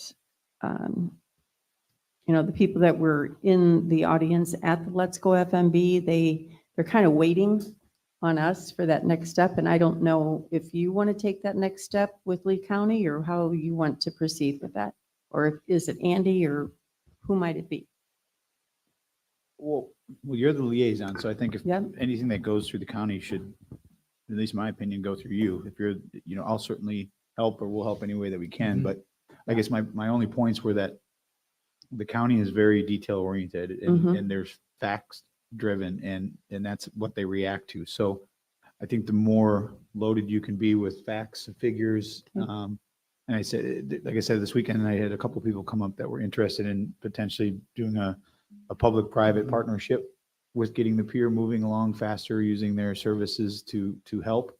I think reaching out to them would be important. So I need to get that from you. Yeah, and I think the town manager has Andy's that got it? information, Okay. so you can talk to him and he can share that information. And I would have a conversation with them. I would just hate that it goes to the county too fast. Right. And if we cross all our Ts and dot all our Is before we go up there, I think we could have a fighting chance, because 38 million is just a big number, especially with all the things that they're working with and we're working with. And, their design is not, I've heard good things and I've heard bad things, and it's just an initial drawing. But the concept kind of goes along with the initial brief meetings that we've had with the county about elevating that whole Times Square area to be able to create a seamless walkable area. It's just a matter of getting the members, the business owners on board with that. And I think that kind of brings up a kind of an issue I have too. I really appreciate the enthusiasm and the effort that Let's Go FMB is putting in, but they're not an advisory committee. And I don't quite understand, where this gray area fits, because we have advisory committees where people are appointed, they're subject to background checks and sunshine law, and then we have another committee which is not. And I kind of feel like if we're going to go to the county, then it should be the town that goes to the county through something, through town council, to have that authority of saying we're speaking for the town.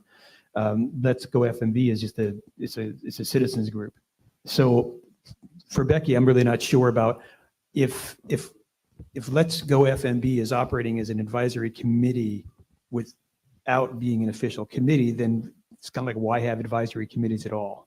Okay, that is quite problematic. If in fact they are an advisory committee or a committee at all of the town, then, and I see a head shake no, and which is fine, then they're not covered, under the Sunshine Law or anything else. But if they become a part of the town and speak for the town, then they will need to become, an official committee, and they'll be subject to the Sunshine Law. They'll need to have meetings that are posted. They'll need to be open to the public. They'll need to have minutes of their meetings, all the things that governmental bodies need to do. So kind of the twain shall not meet. They, it's got to be one or the other. They can't be kind of in between.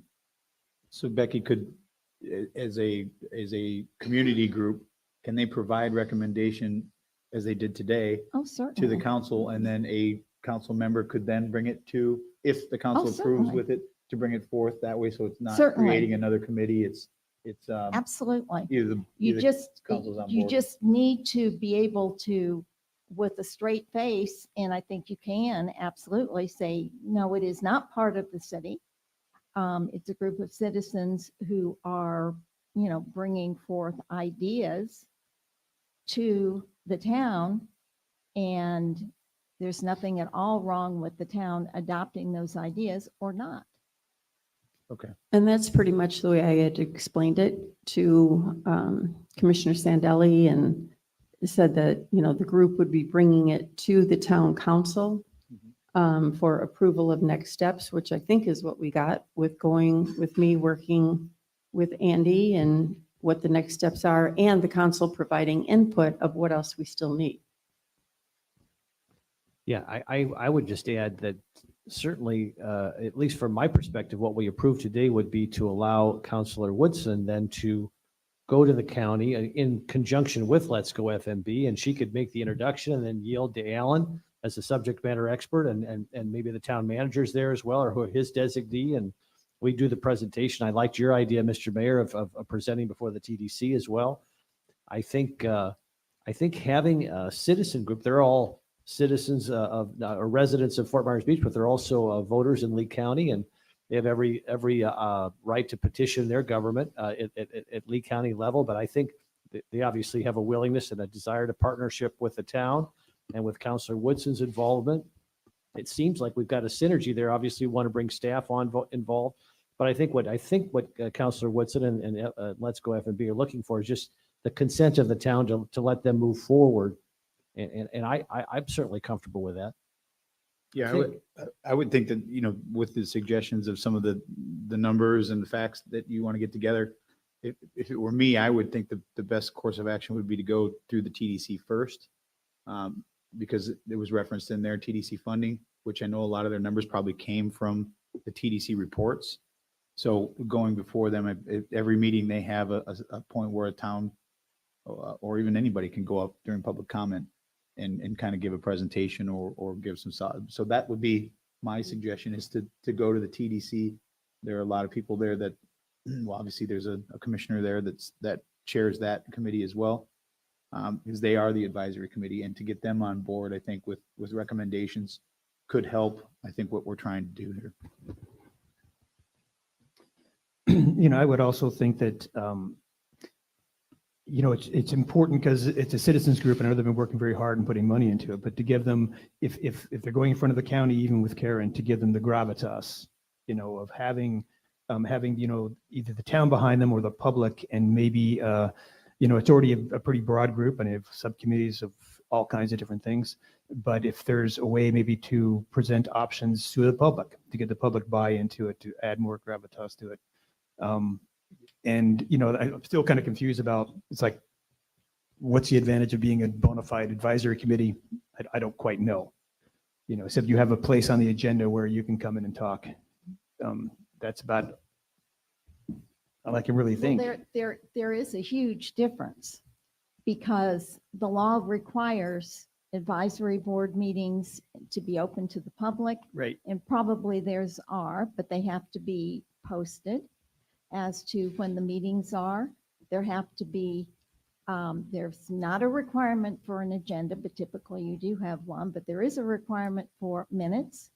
One thing which is probably the biggest issue that I see is they're subject to the Sunshine Law if they become an arm of the town. And So they can't go out to dinner together and talk about the pier. And I understand the technical differences, and I understand that it's more kind of restrictive and open being on a sanctioned advisory Absolutely. committee. But I'm trying to figure out what the advantage of going through all that is, because obviously with the group now, they're free to openly discuss all kinds of things outside of Sunshine.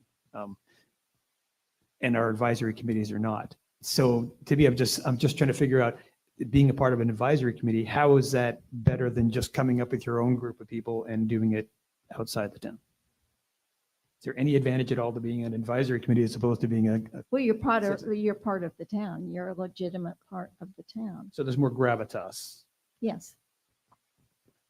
Well, I think part of our challenge is that particularly with the subcommittee for the pier, it doesn't naturally fall under the jurisdiction of one of the advisory committees. So it's really a unique subject matter in and of itself. And I think that's hence the citizen activism that's been created. So I think we're getting caught up in minutia here that it seems like the broader objective, we've got a plan. I think even the folks that have presented the plan say it's not going to be the final design because obviously it's got to go through a process with architects in Lee County and everybody else's input. But boy, just to keep things moving, we've got a very professional presentation. We've got a town councilor who will accompany them. We've got town staff who will work with them.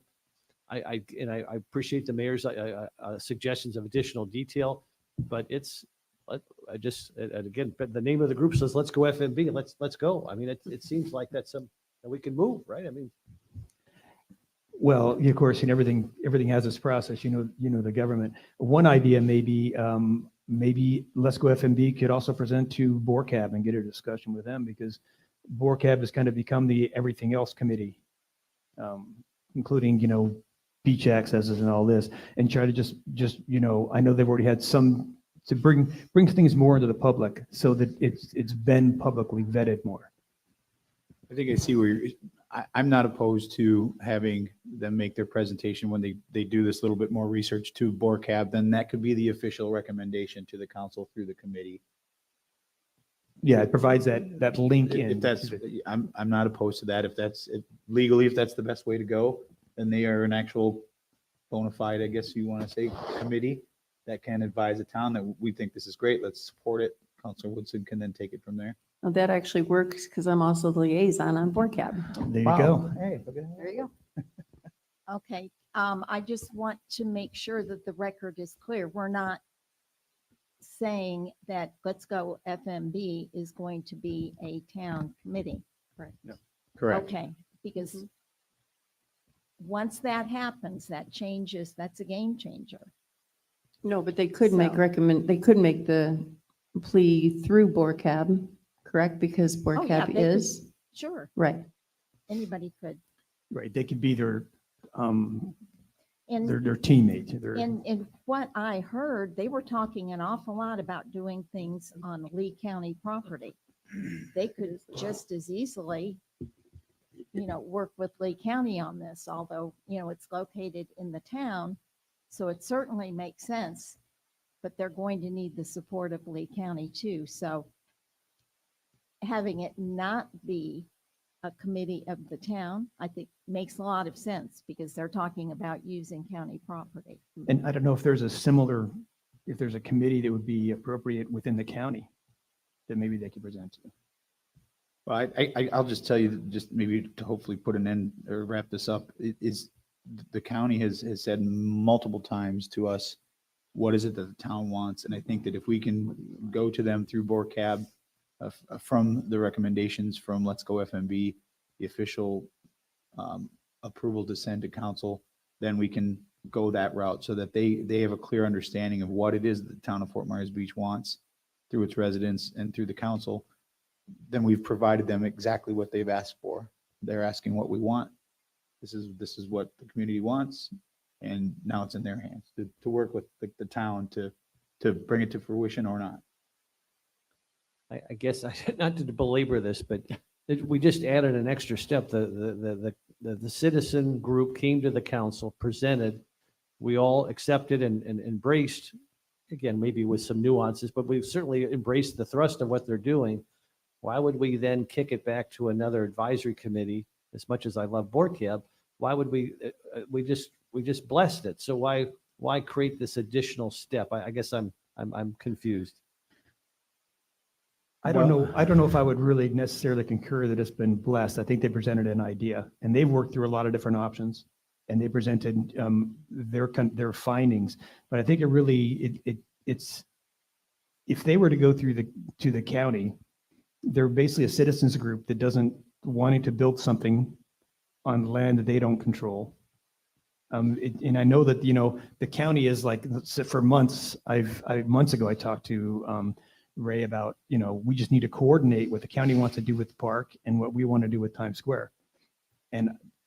But I don't think anything is really, there's that much that has evolved since then. Yeah, I think the difference is that this group is working in conjunction with one of our town councilors who we've supported the appointment of. So I think, I guess I'm struggling to find out why we're creating an additional step. It'd be different if they were on their own, but they're partnering with one of our town councilors. They're here today. They've done their presentation. They've done their due diligence. And again, this isn't the final design. This is just to get the county moving. Because Ray Sindelli, he said to me 100 times, he said, whenever I come to him with an issue with the county, he says, give us some direction as to what the town would like. Give us at least some direction. We've got some pretty good direction today.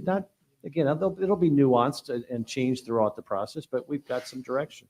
So anyways, I'm sorry. Yeah, keep going. Well, I also think the only thing that's really been blessed, if you will, through Vice Mayor Adeholt, our mayor, myself, John, is the moving forward of this next step and working with our town manager. And as you said, start with TDC first. I mean, that's what's been blessed, not the design, not the structure, not where it goes, anything like that. It's just moving forward with the ideas.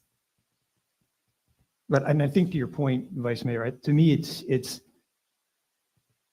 just, this idea of giving this committee a little more gravitas and legitimacy by being attached to an actual town committee. I think to me, that's an important step.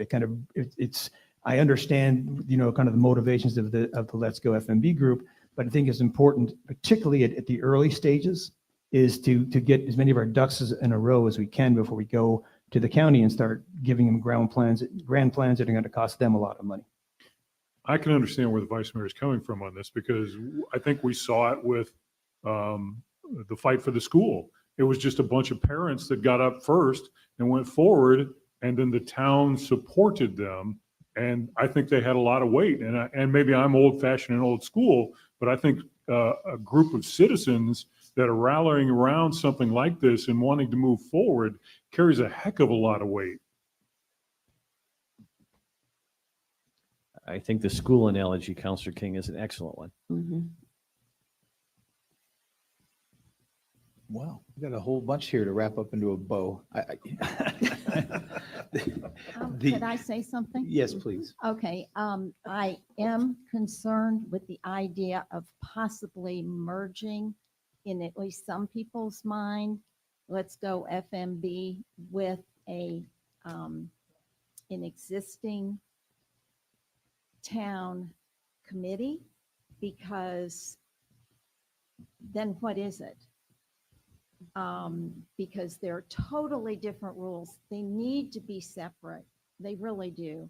Because what you don't want is to taint this at all with any kind of sunshine issues.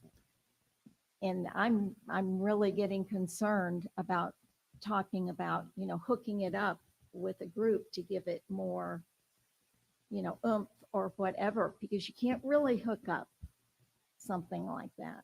Becky, would you think try to summarize it the best I can, do you think it's the best course of action for the Let's Go FMB group to make their presentation to BORCAB, have BORCAB then make the recommendation to the council to send it to the county? As we know, Councilor Woodson is the liaison for BORCAB, so that would be an official recommendation from official committee.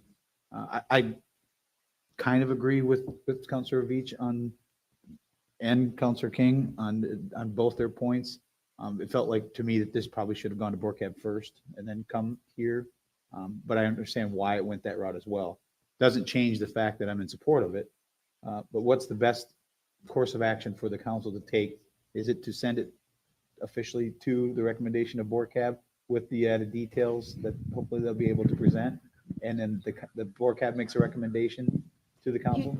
You I think don't that- really. Or do you we don't keep No, I really think that need gets it really but- complicated. That's what I'm asking. Well, Yeah, you don't, that is not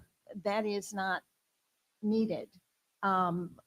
Because citizens groups typically go directly to the elected body.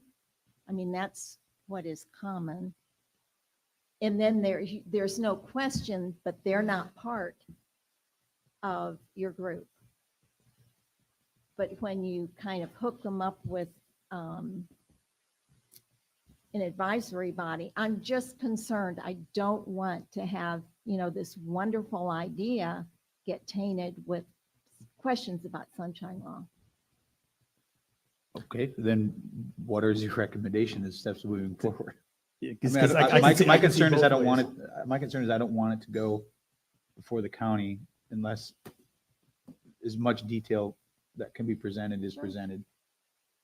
I don't want it to be a waste of the constituents that have put their time, effort, and money into it, along with Councilor Woodson's time to be able to create the presentation, to go up and fail. I want to make sure when it does go before, one, we're doing it the right way, and two, it has the best chance of succeeding and catching the ear of those that own the property and will eventually make the decision to do something there. That makes all the sense in the world. And, plan it however you want, but just make it very clear on the record that they're not part of the city. And to your point, Mayor, isn't that something then we could count on Councilor Woodson with her expertise to call, if necessary, a halt to things and bring it back to us if necessary? I mean, Yeah, I'm not opposed. That's what I was going to add is like, that's basically my job along with Andy's as the liaison to this committee, and not to get another step involved with it. I think Andy and I can take it from here along with Let's Go FMB. I'm not sure I have the trust in Andy you do, but Jeez. Well, and I think, and I can understand But both points of it. Go ahead, I'm sorry. I was just, keeping it independent certainly allows for a lot more flexibility. And certainly, there's precedents with things like the Chamber of Commerce, they don't necessarily, they're not a public committee either. I just want to make sure that when we're presenting to the county, that they have the weight behind them to make so this is a real project and not just the idea of a group of people that's independent from the town. Well, I think we've made that very clear, if anything, today. That when it does go there, that they will hopefully have the full support of the council and staff to do whatever the presentation is at that time. Yeah. I think, did we cover it all? hope so.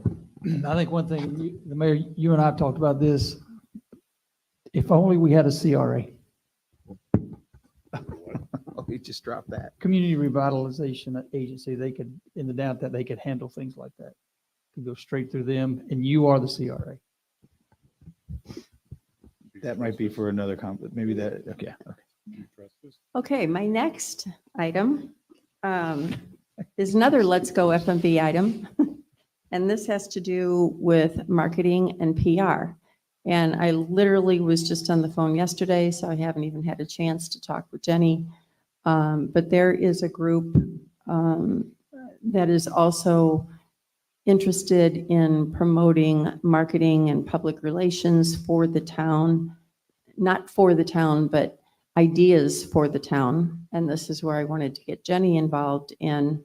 And they are in the process of creating another presentation, so not similar, but a presentation as to what is all entailed. I mean, there's some PR professionals on our citizens group, and they would like to make this put the presentation together, get Jenny's blessing on it, Jenny's involvement on it, and then be able to present to the town council. And knowing that we have to get approval for that, they were looking at the next town council meeting on October 16th to be able to present their ideas going forward to the council. How does this play into, Becky, your concerns? I don't If- see a if- problem with that. Okay, that's all I needed It's to no hear. different No, than I what was just was happening making today. sure she Right. was, We just need to keep it like a chamber of commerce or like a Rotary Club. Mhm. You know, just make it real clear that it's just not part of the city. But for instance, a Rotary Club might have the full, absolute commitment of the town behind it in a project. It just has to be kept separate. easy enough. And I know how about, because I was, of course, reading the policies and procedures, that I know there's very strict rules about directing staff. And I know that applies to counselors, but if we get a private group they can be, I mean, I guess they can work with staff, but directing staff, I think it might be a line that violates our policies and procedures. I don't want Well, to I would speak for, suggest that everything would need to go through Through Andy Andy? and Frankie. and I don't want to speak for Counselor Woodson, but I think she said she was just going to present ideas to Jenny. I don't think she was Correct. going to direct Jenny. Yeah, I'm No, just- and it was actually to get Jenny's input more than directing Jenny. So could is there interest in the October 16th meeting agenda item to have them present? Certainly consent from this counselor. Now, is this something that it's going to be an action item or something that's better off in an MMP for discussion? Well, it would be more under a presentation item. Because I know one thing we stumbled on before is saying that when you do a presentation at a town council meeting, then you usually have a lot of people who are there for business in front of it, for variances or whatever, and they're there with their planners and their attorneys, and it costs a lot of money for them to wait for a presentation. If we do it in MMP, we don't have that. That's one of the reasons why the state or the University of Florida Fiber was moved to an M&P, just to make it less burdensome for the other people who are doing business in front of town council.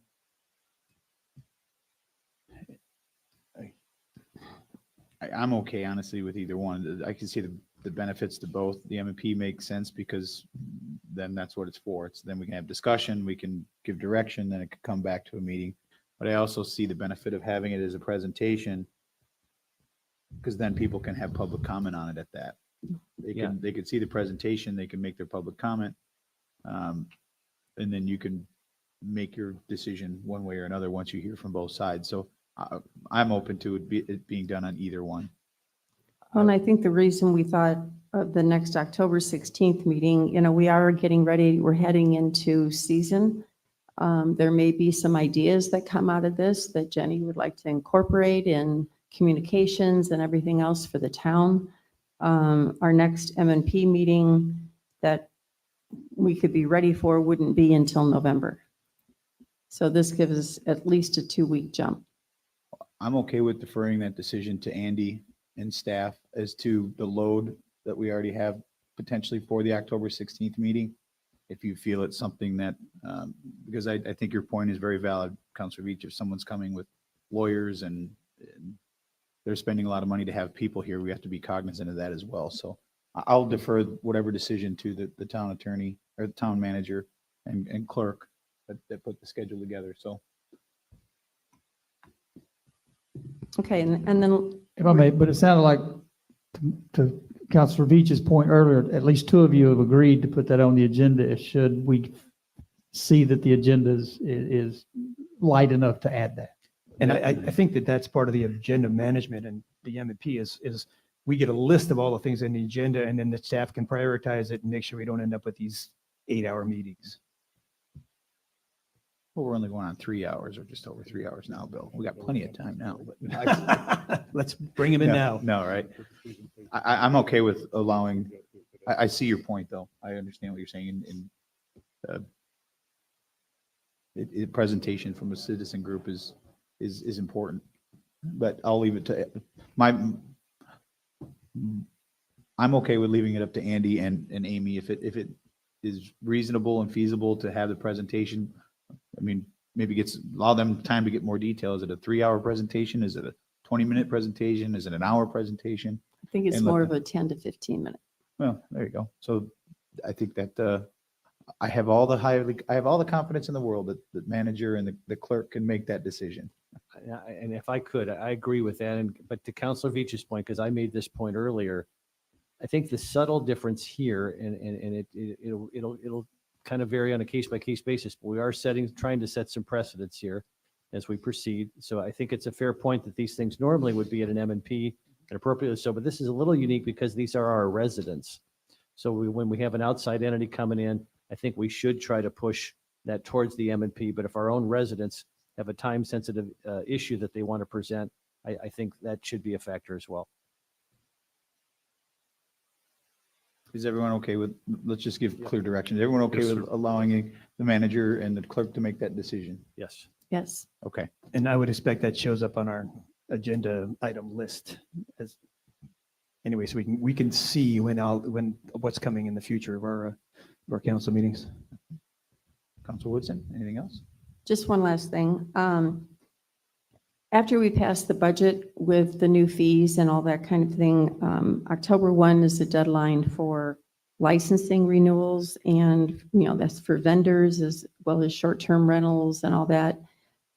So I heard a couple of different issues with some vendor renewals of just I think there was a confusion within the staff as to who's responsible now going forward for those license renewals. They couldn't find anyone. They came to the offices in person. They wanted to renew their PVAL licensing and that kind of thing. And no one knew who to tell them to go to or whatever. So I know it all happened pretty quickly, but I'm just saying we're going to have a lot of license renewals coming up between vendors and short-term rental licensing. And so we just need to get that process back into place. We haven't had to deal with it in the last year. So we just need to get that process back in place.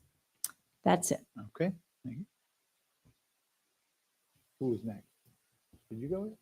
No, I've just been. Councilor Veach, you're next. There's been a lot of discussion with some of the items that. Okay. Got lost there. Woodson. Which way we were going. I think it's Councilor Veach. Yeah, so just kind of an update on the Resilient Lee meetings. Like I said, it did come up about the economic revitalization portion of that. And there was a conversation about all the different aspects. The aspects that can go into economic revitalization are still there. It's just something that requires a little more thought now. So we're not just saying we want to help the businesses. We have to really come up with what within these things we can ask for that would help the businesses. The Resilient Lee, a couple of months ago, they said we're going to meet twice a month and really try to drive this through by December. I guess their attitude changed, so we haven't had a second meeting yet. And they've actually canceled the meeting for October, and they're pushing it from their day from December to now February. And it's really, I look at it and it's hard to get your arms around what they're actually presenting. They're putting all kinds of things in little pigeonholes about, how to allocate spending, but it's still a little general. So we haven't got to the point yet where we're saying, here's our project. We want to present this for funding, but it probably behooves us to think about things like in economic revitalization, maybe have the staff look into the things that would be available through that would help with economic revitalization without that name per se. Another thing is I was looking through our policies and procedures, and I know previous councils with us, we went through and we did some modifications to the policies and procedures, but we are obligated to follow them. And it even says in the policies and procedures that we're obligated to follow the policies and procedures. I would request that maybe we have Becky read through those and give us a presentation on the policies and procedures and any recommendations that you may see that we can improve those somehow. If there's consensus at the council, because I think it's important for everybody to know what the rules are. I'm certainly not opposed to that. Becky? Okay, sure. I'd be happy to do that. Okay. And the other thing is something that it's just a little kind of clerical thing is that when we've gone through different councils where everything was on a computer, everything was printed out, et cetera, et cetera. I would just like to formally request that in our M&P printout with the agenda is that we get the spreadsheet that has the agenda item list with the proposed dates on it just for our long-term planning. It's a useful tool, I think, to know where we're going and what the lists are, because there's plenty of things to put on the list. And I think it's a useful guide for council, a tool for council to figure out what they want to promote or maybe what can wait. I certainly agree with that, Councilor Veach. And if you want to expand that to having our books hard copy before our council meetings again, I know our town clerk would be thrilled to do that for us. But I sure miss the hard copies of the paper. But I'm probably alone in that in my Luddite approach to life. Yeah. I miss them, but also when you get the boilerplate stuff like a contract and you get 50, 60 pages that, I'm happy to skip some of that minutia if we need to, but just a general booklet with some of the, just so you could make notes on it is always wonderful. But you're right about the M&P. It'd be nice to see that. And that's all I have. Oh, and congratulations, Steve. John, did I You already- I was first. I couldn't remember which one. I get you. All right, so I'm last. The only thing many things have been covered already, but just something that I added to my list based on the emails that we got today for the funding from the state. I just want to kind of go over it a little bit so that everybody who doesn't understand what exactly it is. So we received 2 letters today from FDEM from the appropriation requests that probably many people have heard about over the weekend. But nothing was official until we got those letters today. We received one for $5 million. That was a 0% loan for our FEMA PA projects. What that means is this allows us to put this funding towards R&D. There's several things on here that we put in for appropriation. So it was granted to us as a loan, and that essentially how that works is that money then can be used by staff to start designing a building or getting bids for stormwater or some of the other things that are on our list. And then once we get paid back through the FEMA PA process, that pays that loan back. So that's how that works. We also got an $8 million grant to go towards beach renourishment. So those are the 2 letters that we received for the appropriations request. And I know that there has been some talk over the weekend that, but that doesn't seem like a whole lot in the grand scheme of things of the $338 million. But you do have to pause and understand the reason that the staff went about asking for the appropriations, which was about $24.5 million or just under that we reached out. The state or anybody for that matter is not in the business of just giving someone money to sit in the bank and do nothing until they use it. So it's a process. Use our town hall, for example.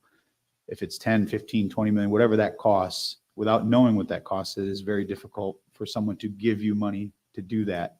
So this funding that we received in the $5 million will allow us to start to be able to do that, to be able to then go up there this year and say, this is what we're building. This is how we're going to do it. This is how much it's going to cost, and then potentially get more funding to fund that project. So it's a process that we go through. So we were advised to go about it that way. We did. We're receiving quite a bit of money, not including the money that we've gotten in the past. It's easy to forget that those debris trucks are gone now. And the hundreds and hundreds of millions of dollars that were spent from the federal government and the state to help with that cleanup amongst other things. We could go on and on and on. So I don't want this to be about the town only got this. The town has received a lot. We're very thankful. Do we always wish we could have more? Certainly. Do we think the process is perfect? Absolutely not. I think everybody agrees that the process probably, it's a new process that the state's going through. So we're working through it, but we did officially get those 2 letters today, so we can officially report on them that is the funding that we received. We're still in talks with them about what we're going to do this year. So it's a process. Be patient. We've been told there'll be more funding coming. We'll certainly be asking for more funding this year and next year and the year after that. But this will at least allow us to get moving and get the hard documentation that's needed to say this is exactly what we need and how we need it built. And this is why we want to build it this way. And then go back up to them with hat in hand and say, this, we need more help. So this is one of the, yes, sir. Can I ask you a question? Yeah. There was a lot of confusion over the weekend because the Friday's press release that came out of the state, there was speculation that it didn't include the money for the lighting because that money was going to go directly to Florida Power and Light. Did we get any clarification on that piece of that puzzle? So I can touch on that a little bit. Yeah, there was a lot of talk back and forth with the director through Chris Holly and myself and Representative Botana and not exactly knowing until you have the hard letters. It's really hard to say how it was going to work out. That is what we heard. Now the latest, what we have heard, again, this is not official. We haven't gotten anything in writing, but it was that the money for the lighting project will go through the county, and the money that they're going to be receiving from this and that the county has been directed. Again, this is just what we've heard and what we've been told, that they will be the ones funding that through that appropriation request. So if that is the case, and hopefully we'll be able to get hard answers on that today, if that's the case, then, that would bring our appropriations up to 21 million, which is fairly close to what we asked for of the 24.5 million. And if you want it, you can certainly get it of what specifically we asked for the PA projects.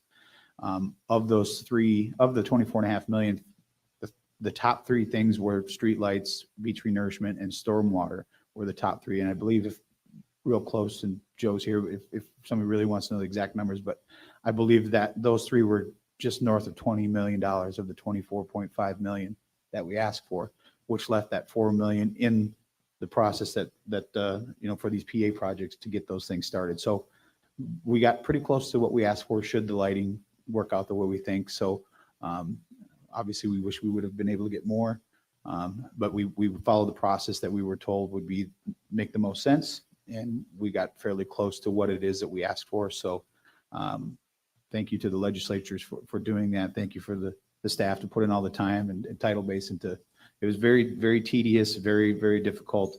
And it put a lot of pressure on FDEM to make decisions that not everybody's going to like, but it's part of the process. And we'll continue to ask for more money. And we thank them for all that they've given us, because they between the state, federal, and the county, I mean, we've really gotten a lot of money.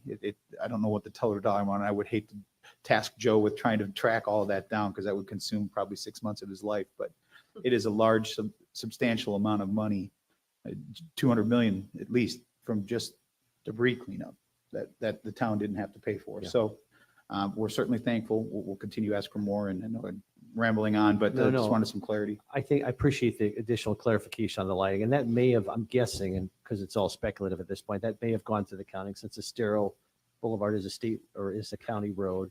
So it may have been part of their thinking. but- Yeah, so we did get an official quote from FPL on the entire island lighting control that we've been talking about. Everybody knows 7.9 million. It includes the side streets as well as Old San Carlos. FWC has approved the fixture. However, the fixture that the county sounds like they're using is not approved, but is approved. It's the same fixture, just a little bit bigger. And everything's been done. We've gotten the approval, and then now hearing how the last thing was the funding. How is it going to be funded? So I have no doubt that it's going to be funded, and I have no doubt that it's going to be done. It's just now it's not going directly through us to FPL. It's not going directly through FPL. Hopefully we'll get some more clarification on that part of it by the end of the day. And if I could say, Mr. Mayor, it is a process, and there is another legislative session coming. So I would just to your point, the state and the feds and the county, they've helped us in so many different ways. Based upon the ceremony on Thursday, you saw, this is to the mayor's credit, quite honestly, you saw basically the whole state legislative leadership on our island involved in our day of remembrance. And it's my sense that the mayor has not only built relationships, but these people are now completely invested in our island. And should there be a need for additional help, which I'm guessing there will be, those relationships have been developed for the future. So I think we need to be careful in terms of how we posture ourselves in terms of not being too harsh, because we've gotten quite a bit of help. Some of it, again, in areas that aren't even evident on that release that came out Friday. So just, I would encourage people just to hang in there, because the goodwill is definitely there, and more help is on the way. I've had some conversations with legislators at that event saying, hey, we're not done yet. We're not done yet. And the mayor clearly has built these kind of relationships that are going to bear fruit in the future. So I appreciate all your hard efforts on that. And I think part of the challenge on Friday was having worked in the governor's office, I think they didn't do a very good job with their communications release. It could have been done a little bit more nuanced and helpful, but I think they're trying to recover from that. Yeah, I think it's safe to say whoever hit the send button on that one had a hard day. But Unsend. Yeah, right. But again, I think that this $5 million 0% interest loan that will go towards these PA projects will really help catapult us to the next step of being able to ask for hard, drawn out facts of this is what things cost. But you need to have the money to be able to procure people to get you those numbers. And this money will allow us to be able to do that. And when we go up there, I think it's the 18th of this month, Andy and I will be up there again. Begging for money is the best way to put it. And this will allow us to harden up some of the numbers so that they can see exactly how much it's going to cost and how much they can give us. And that's all I have. Move to adjourn. There's a motion to adjourn. Second.